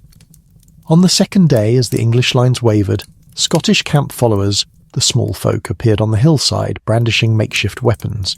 The English mistook them for fresh reinforcements and panicked. The army collapsed into chaos. Edward the barely escaped, fleeing to Dunbar and then by ship to England. Bannockburn was more than a victory. It was a declaration. Scotland would not be subdued. Yet independence was not won on the battlefield alone. In 1320, Bruce's council drafted the Declaration of Arbroath, a letter to Pope John XXIII that articulated Scotland's right to self-determination with astonishing clarity. For as long as but 100 of us remain alive, never will we on any conditions be brought under English rule. It is in truth not for glory, nor riches, nor honours that we are fighting, but for freedom, for that alone, which no honest man gives up but with life itself. The Declaration, one of the most remarkable documents of the Middle Ages, framed Scottish sovereignty not as the right of a king, but of a people. It worked. The Pope recognised Bruce as king, and in 1328, the Treaty of Edinburgh-Northampton formally acknowledged Scotland's independence. Robert the Bruce died in 1329, his kingdom secure. He was buried at Dunfermline Abbey, his heart carried on crusade and later interred at Melrose, a final act of piety from a king who had spent his life fighting for his nation's soul. The Wars of Independence forged modern Scotland. They transformed a collection of fractious lordships into a kingdom united by a shared ideal. That sovereignty belonged not to crowns or conquerors, but to the land and its people. Wallace gave Scotland its fire, Bruce gave it its form. Together, they ensured that the spirit of Alba, born in Celtic mist, tested by Rome, reshaped by Vikings and Normans, would endure, unbroken, into the modern age. Victory at Bannockburn did not bring peace, it brought expectation. In the wake of Robert the Bruce's triumph, Scotland stood taller, prouder, and more defiant than ever. The English crown had been humbled. The Declaration of Arbroath had proclaimed the nation's right to self-rule, and for a fleeting moment, it seemed the long nightmare of foreign domination was over. But independence, hard won on the battlefield, proved far more elusive in the halls of governance and the glens of daily life. For beneath the banner of a unified kingdom, Scotland remained a land fractured by ancient loyalties, simmering feuds, and the relentless pull of kin over crown.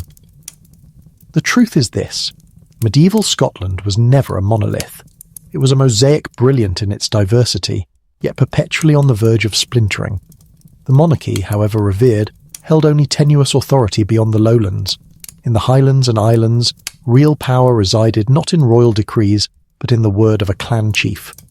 These men ruled not by charter, but by blood, tradition, and the unspoken covenant between leader and kin. To them, the king in Edinburgh was a distant figure, sometimes an ally, often a rival, rarely a master. This tension between central authority and local autonomy defined Scottish politics for centuries. Even Bruce, a king of immense charisma and military genius, struggled to impose order beyond the battlefield. His successors faced an even steeper climb. With no standing army, limited revenue, and a nobility prone to rebellion, Scottish kings ruled not through force, but through persuasion, patronage, and the occasional well-timed execution. Yet the greatest threat to stability came not from the crown's weakness, but from the clans themselves, and the feuds that bound them in cycles of vengeance stretching back generations. At the heart of Highland society was the concept of honour, not as an abstract ideal, but as a tangible, measurable force. To insult a clan was to wound its collective soul. To steal its cattle, its primary form of wealth, was to declare war, and to shed the blood of a clansman demanded retribution, often in kind. This code of Dibberg, raiding, and Erica, blood vengeance, ensured that no slight, however minor, went unanswered. A feud begun over a disputed grazing right in 1350 might still burn in 1550, passed down like an heirloom sword from father to son. Nowhere was this more evident than in the bitter, centuries-long rivalry between Clan Campbell and Clan Donald MacDonald. The Campbells, rising in Argyll under royal favour, positioned themselves as loyal servants of the crown ambitious, calculating and increasingly powerful. The MacDonalds, by contrast, were heirs to the Norse Gaelic legacy of the Lords of the Isles, a semi-independent maritime dynasty that once ruled the Hebrides like kings in their own right. To the MacDonalds, Campbell ascendancy was not just political encroachment, it was cultural betrayal. Their clashes were not mere skirmishes, they were wars in miniature. At the Battle of Bloody Bay, c. 1480, rival branches of Clan Donald turned on one another in a naval engagement so fierce it shattered their unity and opened the door for royal intervention.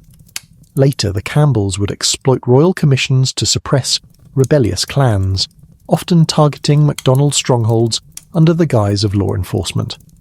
The infamous massacre of Glencoe in 1692, though beyond our medieval scope, was merely the final brutal echo of this ancient enmity. But the Campbells and MacDonalds were not alone.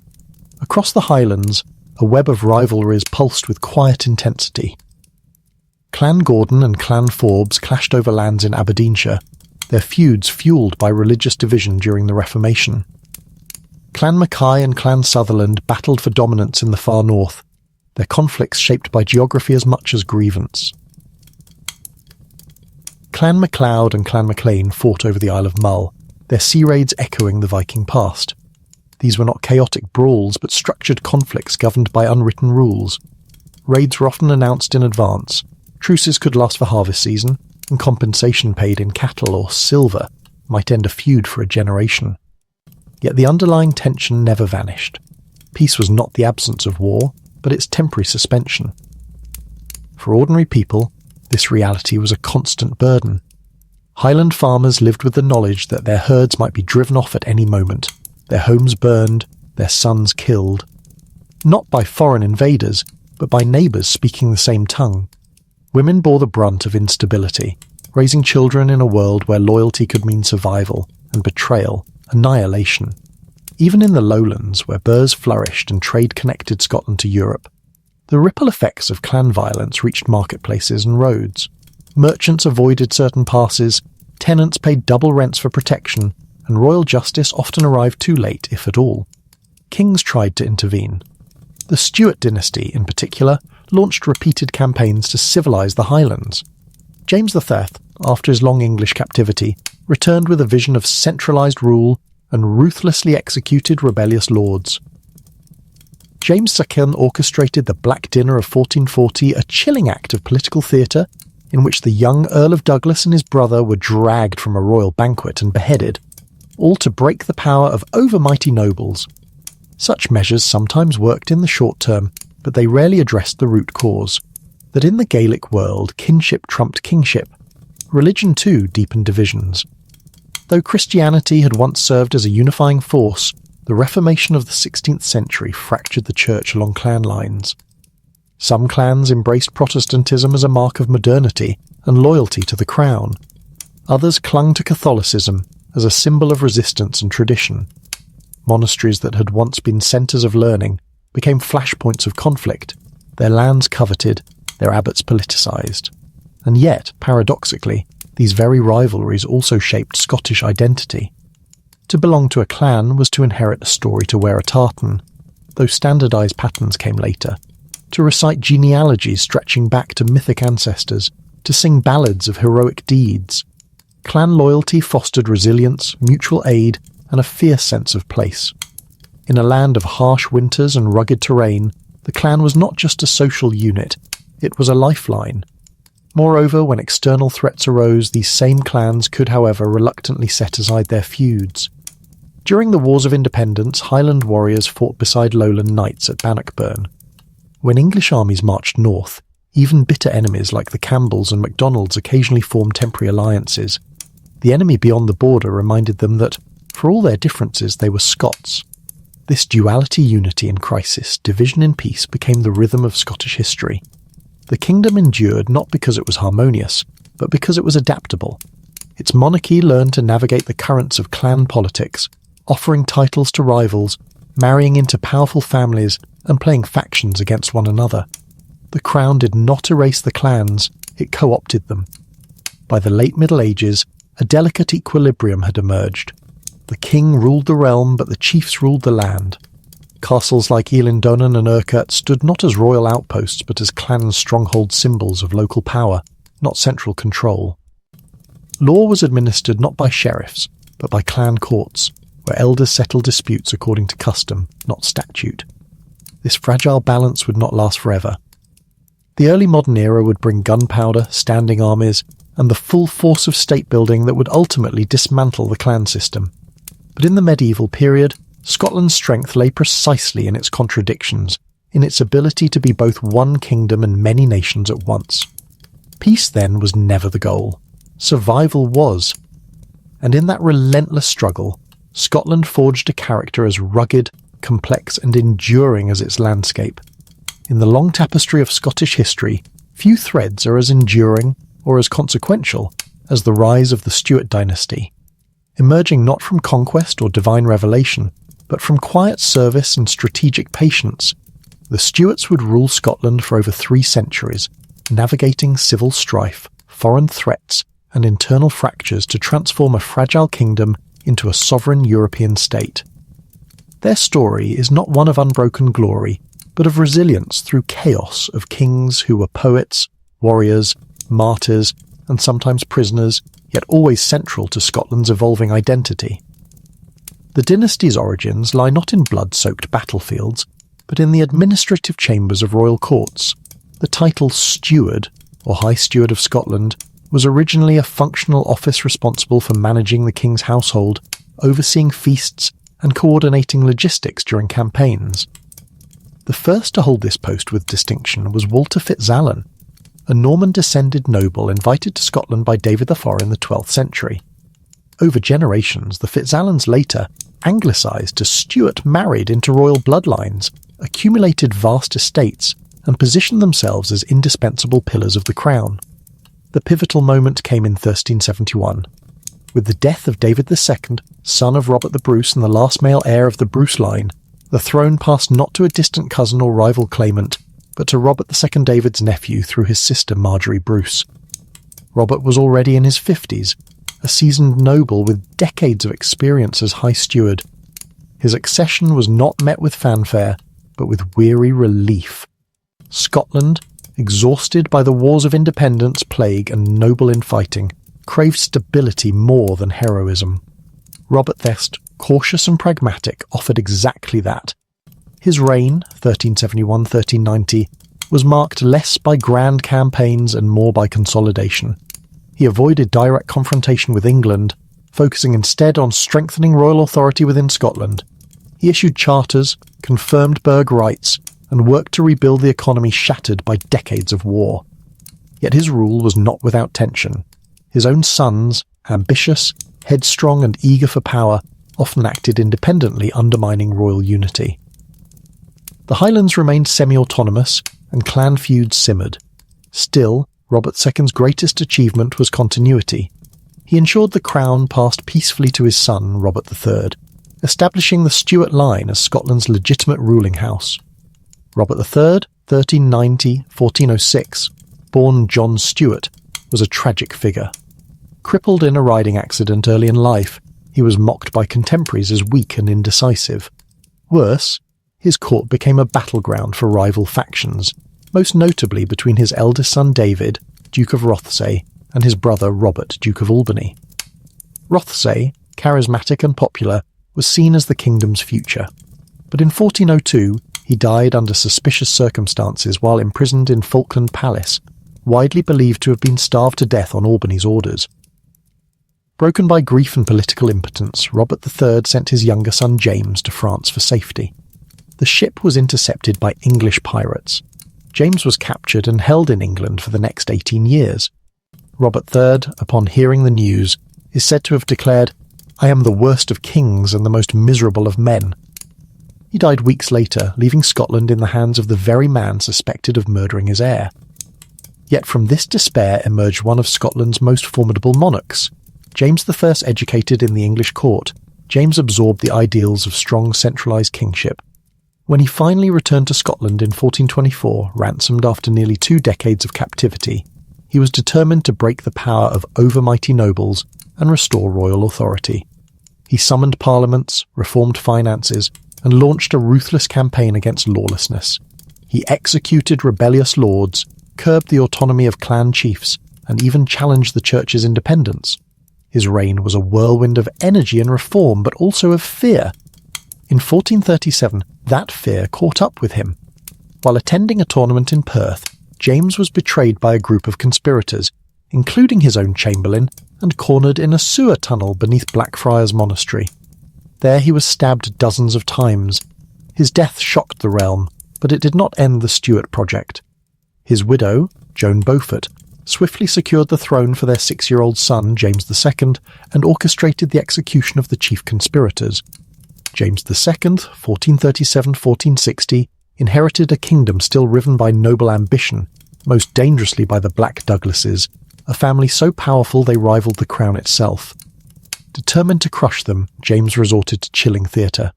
In 1440, he invited the young Earl of Douglas and his brother to a banquet at Edinburgh Castle. Mid-feast, a black bull's head, a symbol of death, was placed before them. The boys were dragged outside and beheaded in what became known as the Black Dinner, a real-life precursor to the Red Wedding of later fiction. Though the Douglases retaliated with rebellion, James ultimately prevailed, destroying their power and reclaiming their lands. His reign was cut short in 1460 when, overseeing the siege of Roxburgh Castle, still held by the English, he was killed by the explosion of one of his own cannons. Yet his legacy endured. The crown was stronger, the nobility tamed, and royal authority expanding. His son, James III, 1460-1488, preferred art to war, surrounding himself with musicians, scholars, and continental fashions. His detachment from the martial values of the Scottish nobility bred resentment. In 1488, he was killed in battle against a rebel army that included his own son, another grim echo of Scotland's turbulent politics. But it was James IV, or 1488-1513, who embodied the Stewart ideal at its zenith. Charismatic, multilingual, and deeply engaged with European Renaissance culture, he modernised the navy, patronised the arts, and sought to position Scotland as a respected player on the international stage. He married Margaret Tudor, daughter of Henry VII of England, in a bold attempt to secure peace, yet his ambition led him to disaster. Honouring Scotland's ancient alliance with France, he invaded England in 1513, while Henry VIII was campaigning in France. At the Battle of Flodden, his army was annihilated, and James himself fell, the last British monarch to die in battle. His death left the throne to an infant, James V, whose reign was shadowed by regency and English interference. Yet James V proved resilient, marrying first Madeleine of Valois and then Mary of Guise, and fathering a daughter who would become Mary, Queen of Scots. His famous deathbed lament, "It came with a lass, and it will go with a lass," referred to the Stewart dynasty's rise through Marjorie Bruce and its apparent end with his daughter. But history would prove him wrong. Through triumph and tragedy, the Stuarts never lost their grip on the crown. They adapted, survived, and expanded royal power by degrees, building castles not just as fortresses but as symbols of state, summoning parliaments to legitimise taxation, forging alliances with France to counterbalance England, and slowly weaving the fractious clans into a more cohesive realm. By the time James VI inherited the English throne in 1603, uniting the crowns, the Stewart dynasty had transformed Scotland from a collection of kin-based lordships into a kingdom capable of standing, however uneasily, alongside its powerful southern neighbour. Their rise was not swift or glorious, but steady, a testament to the power of endurance, calculation, and the quiet accumulation of authority across generations. To walk through the ruins of a Scottish castle today is to step into a conversation between stone and sky, a dialogue that has echoed for centuries. These structures, perched on volcanic crags, nestled beside lochs, or commanding river crossings, were never merely shelters or fortifications. They were declarations. Each tower, curtain wall, and gatehouse spoke a language of power, ambition, and identity. In medieval Scotland, a castle was not just built, it was asserted.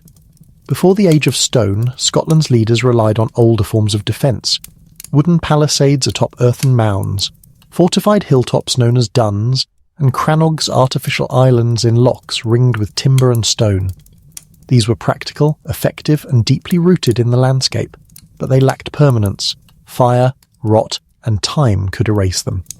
When the Normans arrived in the 12th century, they brought a new vision. Castles not as temporary refuges, but as enduring statements of dominion. The earliest Norman-style fortifications in Scotland were motte and bailey structures, steep earthen mounds crowned with wooden towers, surrounded by enclosed courtyards. Simple yet formidable, they allowed a small garrison to control vast tracts of land. But wood burned, and in a land where rebellion was as common as rain, fire was both weapon and warning. Gradually stone replaced timber. Keeps rose from the earth like clenched fists. Curtain walls thick enough to withstand siege engines encircled inner courts. Arrow slits, murder holes, and portcullises transformed castles into machines of defence. Yet their purpose extended far beyond warfare. Castles were political instruments. To build one was to stake a claim, not just to land, but to legitimacy. When King David the Fawn granted lands to Norman knights like the de Morvilles or the Bruces, he expected more than military service in return. He expected them to anchor royal authority in regions long resistant to central rule. A castle at Roxburgh or Jedburgh was not just a fortress. It was an outpost of the crown, projecting order into the lawless borderlands. Nowhere was this more evident than at Stirling Castle. Perched on a volcanic crag overlooking the lowest reliable crossing of the River Forth, Stirling controlled the gateway between the Highlands and Lowlands. Whoever held Stirling held Scotland. It was no accident that so many pivotal moments in Scottish history unfolded in its shadow. The Battle of Stirling Bridge in 1297, the coronation of Alexander VII in 1214, and the mustering of armies before Bannockburn in 1314.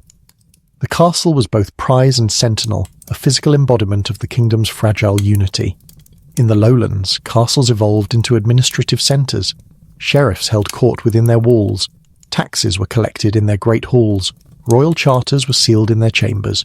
Edinburgh Castle, dominating the skyline from its volcanic plug, became the symbolic heart of the realm, a place where kings were born, parliaments convened, and national treasures stored. Its very silhouette against the sky declared, "Here is power." But in the Highlands, castles told a different story. There, clan chiefs built not to impress distant monarchs, but to protect their kin. Structures like Island Donan, rising from a loch at the confluence of 3 sea lochs, or Urquhart Castle, brooding over the depths of Loch Ness, were designed for survival, not spectacle. Often accessible only by boat or narrow causeways, they could be defended by a handful of men against overwhelming odds. Their architecture reflected the realities of clan life, compact, functional, and deeply integrated into the landscape. Life within these walls was a blend of austerity and ceremony. Great halls echoed with the sounds of feasting, bardic recitation, and whispered alliances. Smoke from central hearths blackened timbered ceilings. Servants hurried through narrow passageways carrying ale, bread, and news from distant glens. Lords sat in high-backed chairs, dispensing justice, arranging marriages, or plotting raids against rival clans. For the people living in the shadow of these walls, the castle was both protector and master, a source of security in times of war, and a reminder of obligation in times of peace. Castles also became battlegrounds of ideology. During the Wars of Independence, Robert the Bruce adopted a radical strategy. Rather than defend castles against English occupation, he ordered many of them destroyed. "Better that Scotland be a desert," he reportedly declared, "than that it be held by the English." Ruins like those at Roxburgh and Jedburgh stand as silent testaments to this scorched earth policy, a rejection of stone as symbol of subjugation. Yet once independence was secured, the Bruce and Stewart kings rebuilt not just for defence but for prestige. Linlithgow Palace, transformed from a grim fortress into a Renaissance residence, featured ornate stonework, grand courtyards, and gardens designed to rival those of continental courts. These were no longer mere strongholds.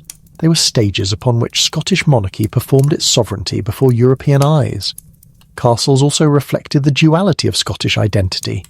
In the lowlands, they mirrored English and French models, symmetrical, imposing, and bureaucratic. In the highlands, they remained rugged, asymmetrical, and intimate extensions of clan loyalty rather than royal decree. This architectural divide mirrored the deeper cultural rift between a Scotland looking outward to Europe and one looking inward to kin and tradition. Even in ruin, castles retain their voice. The crumbling walls of Dunstaffnage, the lonely towers of Castle Sinclair Giernago, the windswept ramparts of Dunnottar tells a story of ambition, betrayal, faith, and endurance. They are not relics of a dead past, but anchors of memory. They remind us that power in medieval Scotland was never abstract. It was physical, local, and contested, carved in stone, defended by blood, and passed down through generations. In the end, Scottish castles were more than fortresses. They were the bones of the nation structures that held together a land perpetually on the verge of fracture. They witnessed the rise of kings and the fall of clans, the clash of empires and the quiet resilience of communities. And long after the last arrow was loosed and the final siege lifted, they remained silent, steadfast and eternal, watching over the land they once ruled.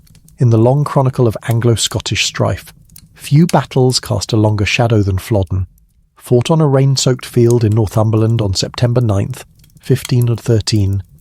It was not merely a military defeat, it was a national catastrophe that shattered a generation of Scottish leadership and left the kingdom reeling for decades.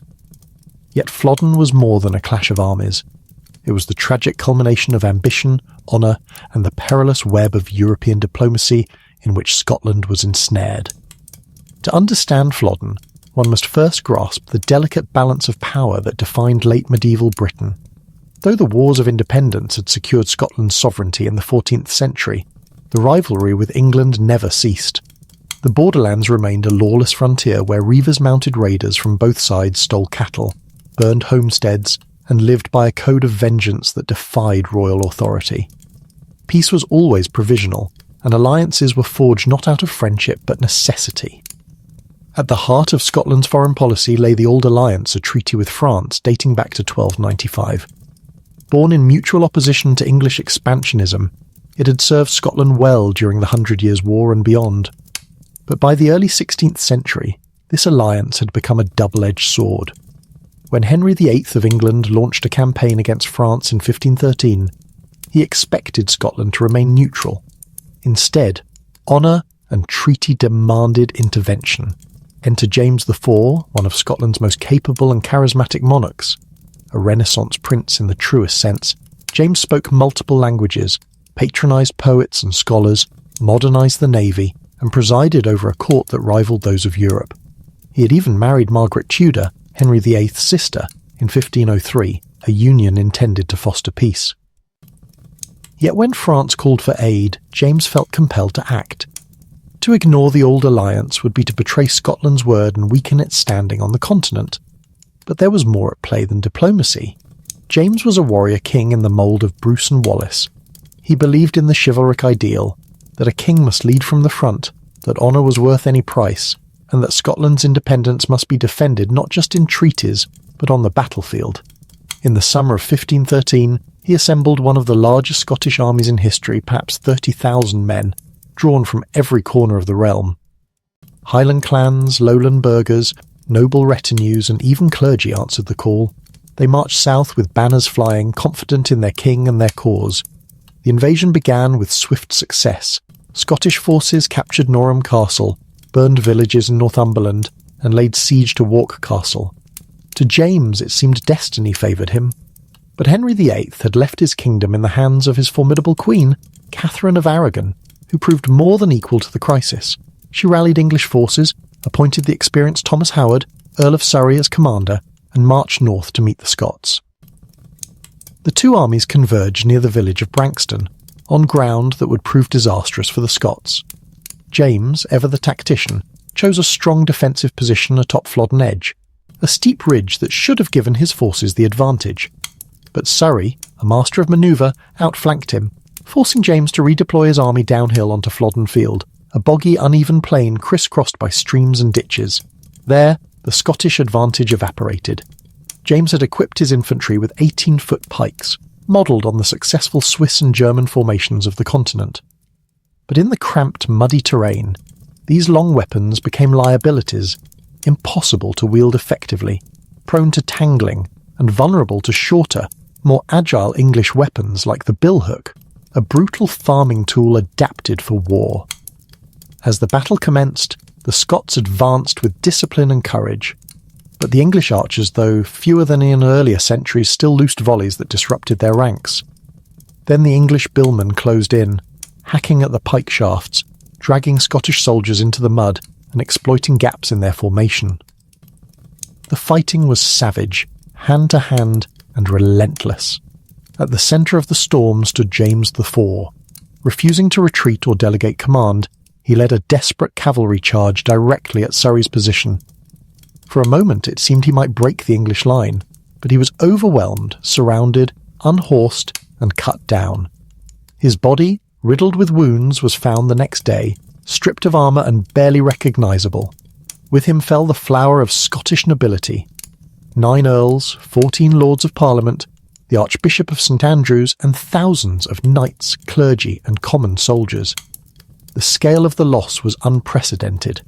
Nearly every noble family in Scotland mourned a father, son, or brother. The kingdom was left leaderless, its military elite decimated, its treasury drained. James's heir, James V, was just 17 months old. Power fell to regents, and factionalism returned with a vengeance. Flodden became more than a battle, it became a national trauma. Ballads like "The flowers of the forest lamented the fallen" in haunting verse. "The flowers of the forest are a whit away." For generations the date was marked with sorrow. Castles flew their banners at half-mast. Families preserved relics of the dead. The defeat seared itself into the Scottish psyche as a warning against overreach, a reminder that even the noblest cause could end in ruin. Yet Flodden also reinforced Scotland's sense of separateness. In the aftermath, there was no talk of submission to England. Instead, the old alliance with France was reaffirmed. The infant king was betrothed to the French Dauphin, and the Scottish Parliament, though weakened, clung fiercely to its independence. James V's ambition had cost Scotland dearly, but it had not broken its spirit. The kingdom endured not through triumph, but through grief, resilience, and an unyielding refusal to be absorbed. Flodden, then, stands as a paradox, a crushing defeat that, in its very devastation, helped preserve Scotland's identity. For in losing its king and its nobles, Scotland found a new kind of unity, not in glory but in shared sorrow.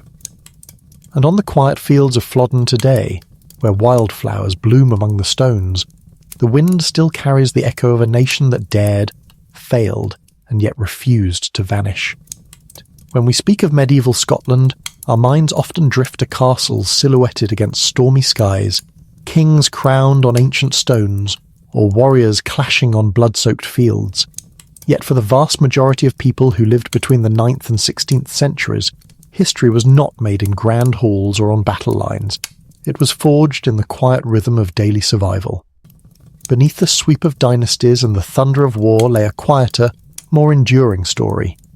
That of the farmer sowing barley in a windswept glen, the blacksmith hammering iron by firelight, the weaver spinning wool into warmth, and the mother praying for her child to survive the winter. Life for the common Scot was defined by labour, uncertainty, and resilience. There were no safety nets, no welfare systems, no guarantees beyond the next sunrise. Survival depended on the land, the weather, the goodwill of one's neighbours, and the whims of those in power. Most Scots lived in small rural communities, scattered across the lowlands' fertile plains, or nestled in the sheltered valleys of the highlands. Their homes were modest, single-room structures of wattle and daub, with thatched roofs and earthen floors. Smoke from the central hearth, used for cooking, heating, and light drifted through the rafters, for chimneys were rare luxuries. Families, often multi-generational, shared space with livestock during the harshest months, a necessity that blurred the line between human and animal life, but ensured mutual warmth. Agriculture formed the backbone of existence.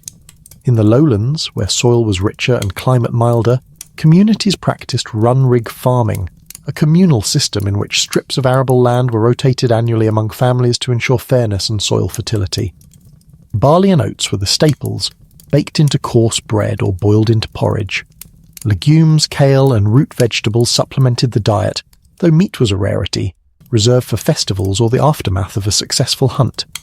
In the highlands, the terrain dictated a different rhythm. With thin soil and steep slopes, large-scale farming was impractical. Instead, communities relied on transhumance seasonal movement of livestock between lowland winter pastures and highland summer grazing. Cattle were the true measure of wealth, not just for milk and meat, but as currency and dowries, fines and tribute. A man's status was often counted in head of cattle, and raids to steal herds, known as creech, were both economic strategy and point of honour. Craftsmanship was equally vital. Every village needed a blacksmith, whose forge produced nails, ploughshares, horseshoes, and the occasional weapon. His skill was revered, his workshop a hub of gossip and news. Carpenters built carts, repaired roofs, and crafted furniture. Weavers and spinners, usually women, transformed raw wool into cloth for clothing, blankets, and trade. Millers operated water-powered mills to grind grain, a service so essential that lords often held monopolies over them, charging fees that could strain a family's meagre surplus. Religion permeated every aspect of life. The local church, was more than a place of worship. It was the heart of the community. Priests baptized infants, married couples, buried the dead, and mediated disputes. Saints' feast days broke the monotony of labour with music, dancing, and communal feasting. Even in remote glens where no stone church stood, people gathered at holy wells or ancient standing stone sites where Christian and pre-Christian traditions quietly merged. Yet life was precarious. A single failed harvest could mean famine. The Great Famine of 1315-1317, triggered by years of relentless rain and crop rot, devastated Scotland as it did much of Europe. Skeletons from this period show signs of malnutrition and disease. Plague followed in the mid-14th century, the Black Death killing perhaps a third of the population. Villages were abandoned, fields lay fallow, the social fabric frayed. Beyond nature's cruelty lay human threats. Clan feuds meant that a neighbour might become an enemy overnight. Reavers mounted raiders from the borders, swept down in the night to steal livestock, burn homes and take hostages. Royal taxation, though lighter than in England, still demanded grain, labour or military service. And when kings went to war, it was the common folk who filled the ranks, armed with spears or axes, often fighting for causes they barely understood. Women bore a double burden. They worked the fields, tended animals, spun wool, brewed ale, and raised children, often while managing households alone during their husbands' absences at war or on cattle drives. Yet they were not powerless. In Gaelic society, women could inherit property, initiate divorce, and act as mediators. Widows often ran farms or businesses. Some, like Mariotta de Argadia, a 14th century noblewoman, defended castles and negotiated treaties. Despite hardship, there was joy. Storytelling around the hearth preserved history and myth. Music, harp, pipes, and voice-filled long winter nights. Weddings, christenings, and seasonal festivals offered rare moments of celebration. Community was everything. Neighbours helped rebuild a burned croft, shared seed grain in lean years, and stood as witnesses in legal disputes. This everyday resilience was the true foundation of Scotland. Kings may have worn crowns, but it was the farmer's barley that fed the army, the blacksmith's iron that armed the knight, and the weaver's cloth that clothed the realm. Without their quiet endurance, there would have been no Bruce at Bannockburn, no Declaration of Arbroath, no Scotland at all. In the end, medieval Scotland was not just a land of heroes and kings. It was a land of hands calloused, determined, and endlessly working to carve life from a stubborn earth. And in those hands lay the uncelebrated, unbroken spirit of a nation. To understand medieval Scotland is to grasp a fundamental truth. It was never a single, seamless realm, but a land of contrasts, geographic, cultural, linguistic, and political. Nowhere was this duality more pronounced than in the enduring divide between the Highlands and the Lowlands. These were not merely regions on a map. They were parallel worlds, each with its own rhythms, values, and vision of what it meant to be Scottish. Together they formed a nation, but one perpetually negotiating the tension between unity and difference. The Highlands, stretching from the Grampian Mountains westward to the Hebrides and north to Caithness, were a land shaped by extremes. Glaciers had carved deep glens, jagged peaks, and lochs so dark they seemed bottomless. Soil was thin, winters brutal, and travel arduous. Isolation was not a choice but a condition of a life. In this environment, survival depended not on distant kings or written laws, but on the bonds of kinship. The clan was the nucleus of existence, a web of loyalty that extended from the chief to the humblest cotter. To belong to a clan was to have identity, protection, and purpose. Betrayal was unthinkable. Honour was everything. Highland society was oral, poetic, and deeply traditional. History was preserved not in chronicles but in bardic verse songs recited around peat fires that traced lineages back to mythic ancestors and celebrated deeds of valour. The language was Gaelic, a tongue rich in metaphor and musicality, tied to the rhythms of sea and mountain. Wealth was measured not in coin, but in cattle living capital that could be moved, traded or raided. Warfare was intimate and personal, the claymore in hand, the targe on arm, the cry of the clan echoing through the glen. In stark contrast, the lowlands, the fertile belt from the Clyde to the Tweed, looked outward. Here, the land yielded barley, oats, and later, wheat. Rivers were navigable, roads connected burghs. By the 12th century, under Norman and royal influence, this region had embraced feudalism, chartered towns, and written law. The language was Scots, a Germanic tongue descended from Northumbrian Old English, infused with Norse and French. It was the language of commerce, court, and charter. Lowland society revolved around the burgh self-governing town granted royal privileges. Merchants traded wool, hides, and fish with Flanders, France, and the Baltic. Craft guilds regulated quality and training. Justice was administered in sheriff courts, not clan moots. Loyalty was owed not just to kin but to lord, king, and contract. A lowland laird might trace his lineage to a Norman knight. His authority came from a royal charter, not ancestral memory. This divergence created a subtle but persistent cultural rift. Lowlanders often viewed Highlanders as backward, lawless, and dangerously independent men who valued cattle raids over commerce and poetry over parchment. Highlanders, in turn, saw Lowlanders as soft, foreign-influenced, and too quick to bow to southern ways, whether English or continental. The very word Gael could carry a double meaning. To some, it denoted noble tradition. To others, rustic ignorance. Yet this divide was never absolute. Geography blurred at the margins.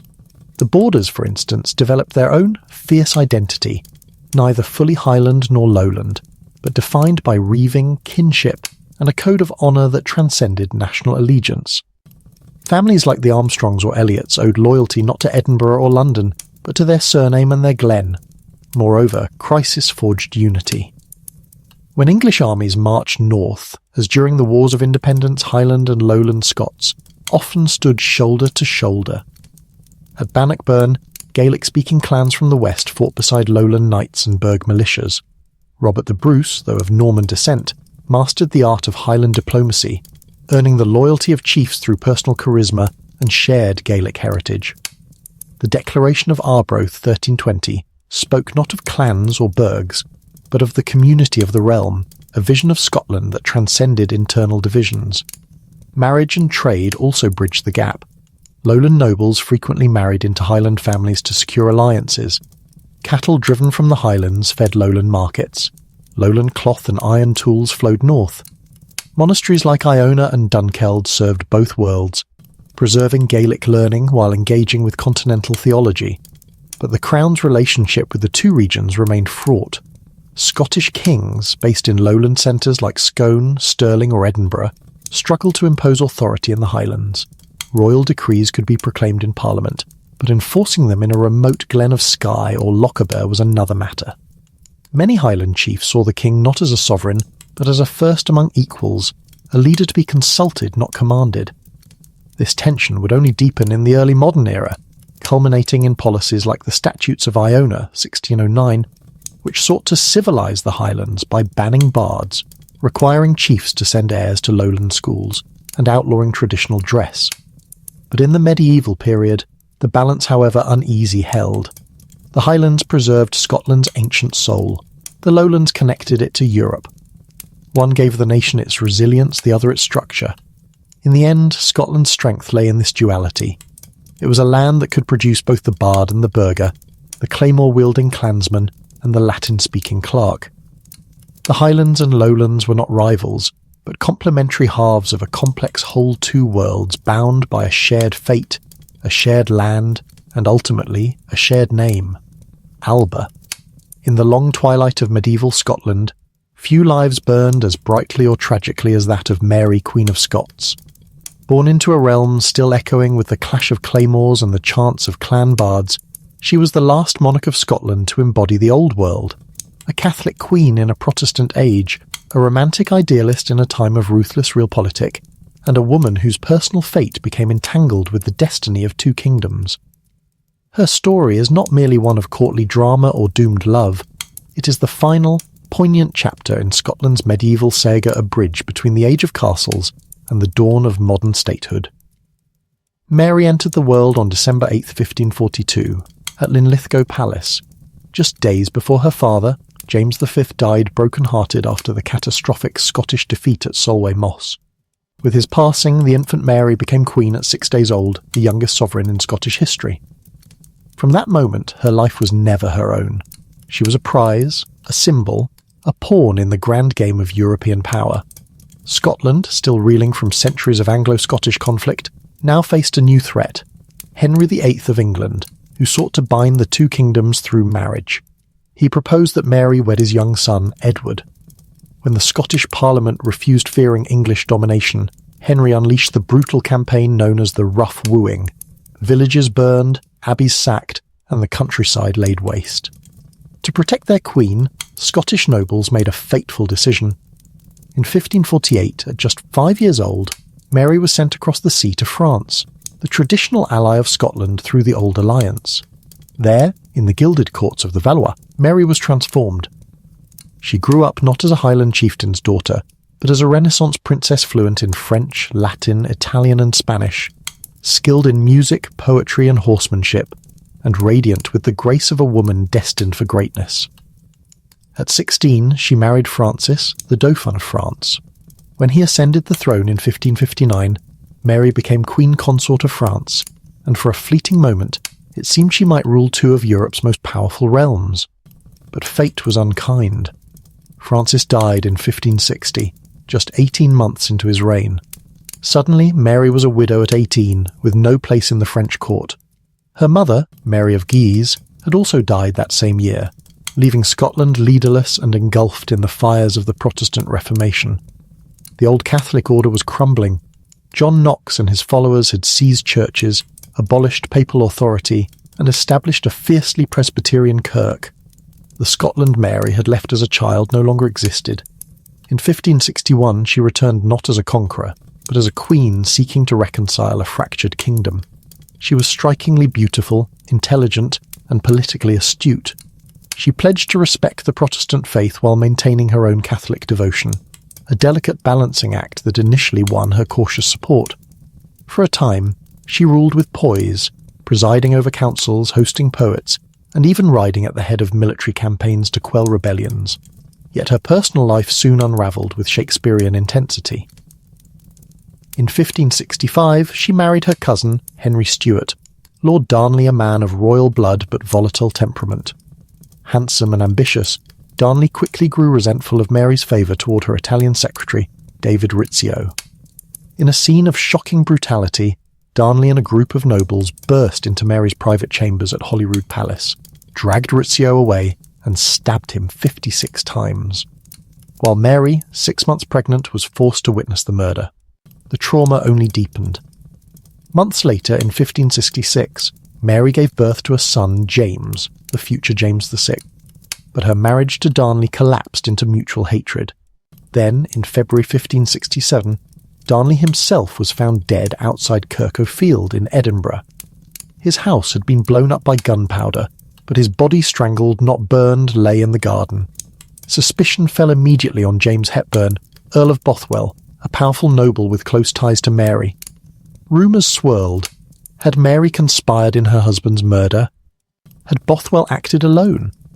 The truth remains obscured by centuries of propaganda, but in the court of public opinion, Mary was already condemned. Her downfall accelerated with breathtaking speed. Just 3 months after Darnley's death, she married Bothwell, a union that shattered whatever remained of her credibility. Many believed she had been abducted and coerced. Others saw it as proof of guilt. The Scottish nobility, long wary of her Catholicism and foreign ties, rose in rebellion. At the Battle of Carberry Hill, Mary's forces refused to fight. She surrendered, was imprisoned in Loch Leven Castle, and forced to abdicate in favour of her infant son James. In 1568, she escaped a daring flight across lochs and moors and rallied loyalists for one last stand. But at the Battle of Langside, her army was crushed. With no allies left in Scotland, she made a desperate choice. She fled south, seeking protection from her cousin, Elizabeth of England. It was the gravest miscalculation of her life. Elizabeth, a Protestant queen with no heir, saw Mary not as kin, but as the greatest threat to her throne. As a Catholic with a strong claim to the English crown, Mary became a lightning rod for every plot against Elizabeth. For 19 years, Mary lived as a gilded prisoner in English castles and manor houses, watched, isolated yet never forgotten by Catholic conspirators. The final blow came in 1586 with the Babington Plot, a scheme to assassinate Elizabeth and place Mary on the throne. Though Mary's involvement remains debated, her coded letters were enough for Elizabeth's council. She was tried for treason, found guilty, and sentenced to death. On February 8, 1587, at Fotheringhay Castle, Mary met her end with regal dignity. Dressed in red, the liturgical colour of martyrdom, she knelt at the block, prayed in Latin, and forgave her executioner. When the axe fell, her small dog was found hiding in her skirts, refusing to leave her side. The image became legend. A queen betrayed, a faith unbroken, a life sacrificed to the cold logic of power. Mary's death did not end her influence. Her son, James VI, inherited not only the Scottish crown, but, in 1603, the English throne as James III, uniting the two realms in the union of the crowns. In a cruel twist of history, it was through Mary's bloodline that Scotland and England finally merged, not through war, but through inheritance. Yet Mary's legacy is more than political. She represents the end of medieval Scotland. Her reign was the last gasp of a world where faith, honour and personal loyalty outweighed bureaucracy and statecraft. After her, Scotland turned toward the modern age, Protestant, parliamentary, and increasingly integrated with England. The clans would fade, the castles would become ruins, the Gaelic bards would fall silent. Mary, Queen of Scots, was not a perfect ruler. She was impulsive, emotionally driven, and often outmaneuvered by colder minds. But she was also courageous, cultured, and deeply human, a woman caught between the demands of queenship and the desires of the heart. In her, the spirit of medieval Scotland, romantic, tragic, and defiant, found its final unforgettable voice. In the chill of March 1603, a silence fell over London, not of mourning, but of suspended breath. Queen Elizabeth I, the last Tudor, lay dead, childless, and resolute to the end in her refusal to name an heir. Yet her passing did not plunge England into civil war, as many had feared. Instead, it triggered a quiet revolution. A Scottish king, James VI, rode south to claim the English throne as James the Rule, uniting two ancient rivals under a single crown. This moment, the union of the crowns, did not erase centuries of bloodshed overnight, but it marked the definitive end of medieval Scotland and the beginning of its uneasy integration into a new British order. To grasp the magnitude of this shift, one must remember what Scotland had been: a land of clans and kings, of Gaelic bards and border reivers, of castles that defied empires, and a spirit that refused subjugation. For over 800 years, from the Picts and Scots through Wallace, Bruce and the Stewart Scotland had defined itself in opposition to England. Now that opposition was folded into a single monarchy. The hammer of the Scots had not crushed Scotland. Instead, Scotland had inherited the hammer. James VI was no stranger to complexity. Born in 1566 to Mary, Queen of Scots, he had survived a childhood of regencies, assassinations, and religious turmoil to become one of Scotland's most intellectually gifted monarchs. Educated by Presbyterian tutors, yet sympathetic to episcopacy, fluent in Latin, Greek, and Scots, and deeply versed in theology and statecraft, James saw himself not merely as a king of two realms, but as the architect of a new vision: Great Britain. He dreamed of more than shared sovereignty. He envisioned a single kingdom unified by law, church, and identity, with a common flag, the first Union Jack blending the English cross of St. George and the Scottish saltire of St. Andrew, a shared parliament and a collective destiny. In 1604, he proclaimed himself King of Great Britain, France, and Ireland, though neither Parliament in Westminster nor Edinburgh recognised the title. To his subjects, the idea was radical, even dangerous. Scots feared absorption. Englishmen viewed their northern neighbours as backward and rebellious. Unity, James soon learned, could not be decreed, it had to be earned. Yet the union of the crowns brought undeniable changes. The Anglo-Scottish border, once a lawless frontier where reivers raided by moonlight and loyalty shifted with the wind, began to quiet. The Middle Shires, as James renamed the borderlands, were pacified through joint commissions, harsh justice, and the dismantling of fortified towers that had sheltered generations of raiders. For the first time in living memory, farmers could sow fields without fear of midnight torches. Trade flourished, roads improved, families who had lived in perpetual siege now found stability. In Edinburgh, the mood was more ambivalent. The Scottish Parliament remained intact, as did Scotland's legal system, church, and universities. Yet power now resided increasingly in London. James, though born in Edinburgh Castle, spent the rest of his life in England, ruling Scotland through correspondence and appointed officials. To many Scots, this felt like abandonment. The crown that had once rallied clans at Bannockburn now presided over masques at Whitehall. The Gaelic-speaking Highlands, already distant from lowland politics, grew even more isolated from a monarchy now embedded in southern courts. Religion, too, became a fault line. Scotland's Presbyterian Kirk, forged in the fires of the Reformation and fiercely independent of bishops, clashed with James's belief in royal supremacy over the Church. His attempts to impose Anglican-style liturgy and episcopacy sowed seeds of discontent that would later erupt in the bishops' wars and contribute to the English Civil War. For Scots, the Kirk was not just a place of worship, it was a bastion of national identity. Any threat to its autonomy was seen as a threat to Scotland itself. Economically, the Union offered promise but delivered little immediate relief. Scotland remained poorer, less industrialised, and more agrarian than England. Scottish merchants chafed under English trade restrictions that favoured London and excluded Scottish ships from lucrative colonial markets. This economic imbalance would fuel resentment for decades, culminating in the disastrous Darien scheme of the 1690s, a failed Scottish attempt to establish a colony in Panama that bankrupted the nation and paved the way for the full political union of 1707. Yet culturally, Scotland did not vanish. In fact, the 17th century saw a flourishing of Scottish intellectual life. The universities of St Andrews, Glasgow and Aberdeen produced theologians, scientists and philosophers who engaged with European thought while maintaining a distinct Scottish voice. The Scots language, though increasingly influenced by English, remained the vernacular of law, literature and daily life in the lowlands. In the Highlands, Gaelic poetry, music and clan traditions persisted, insulated by geography and custom. The union of the crowns then was not an end but a transformation. It did not extinguish Scotland's medieval soul. It forced it to adapt. The warrior ethos of the clans gave way to legal and theological debate. The king who once led charges on horseback now ruled through proclamations and diplomacy. Castles, once centres of war, became stately homes or ruins, symbols of a past that still haunted the present. Ironically, it was Mary, Queen of Scots, executed by Elizabeth in 1587 as a threat to English stability, whose bloodline achieved what neither swords nor treaties could, the peaceful joining of the crowns.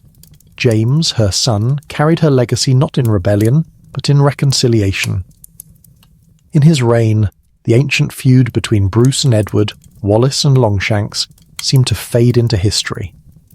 But history is never so tidy.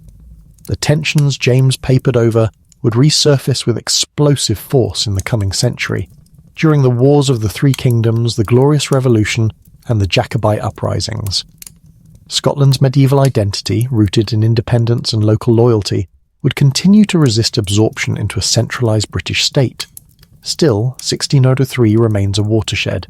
It marked the moment when Scotland ceased to be a medieval kingdom, defined by survival against external threats, and began its slow, contested journey into modernity.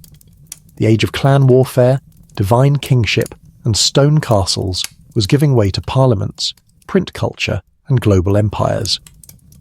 As James VI and I rode south beneath a new banner, he carried with him not just the crown of Scotland, but its memory, the memory of Pictish stones and Gaelic songs, of Viking longships and Wallace's defiance, of Bruce's victory and Mary's tragedy. That memory would not die.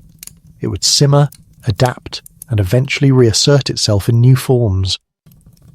The union of the crowns did not end Scotland, but it changed what it meant to be Scottish, forever. Medieval Scotland did not vanish when the last knight sheathed his sword or the final clan chief bowed to a distant parliament. It did not end with the union of the crowns in 1603, nor with the Act of Union in 1707. Instead, it seeped into the soil, the speech, the songs, and the soul of a nation becoming not a closed chapter, but a living foundation. The legacy of those centuries, from the painted warriors beyond Hadrian's wall to the martyred queen on the English scaffold, is not confined to ruins or chronicles. It pulses in the rhythm of modern Scotland, shaping its identity, its values, and its voice in the world. At the heart of this legacy lies resilience. From the Picts who defied Rome to the Highlanders who resisted clearance, from Wallace's defiance to Bruce's perseverance, Scotland's story is one of survival against staggering odds. This is not mere stubbornness. It is a cultural reflex, a belief that freedom is worth any cost, that dignity cannot be bartered, and that small nations can shape great histories. This spirit fueled the Scottish Enlightenment, inspired democratic movements, and echoes in contemporary debates about sovereignty and self-determination. The Declaration of Arbroath, penned in 1320, was not just a medieval plea for independence. It was a proto-democratic assertion that sovereignty resides in the people, a principle that would ripple through centuries, influencing thinkers from John Knox to Thomas Jefferson. Equally enduring is the duality of Scottish identity, the tension and harmony between Highland and Lowland, Gaelic and Scots, clan and crown. This was never a flaw, but a source of richness. The bardic tradition of the Highlands gave Scotland its poetic soul. The burghs of the Lowlands gave it its commercial and intellectual vigour.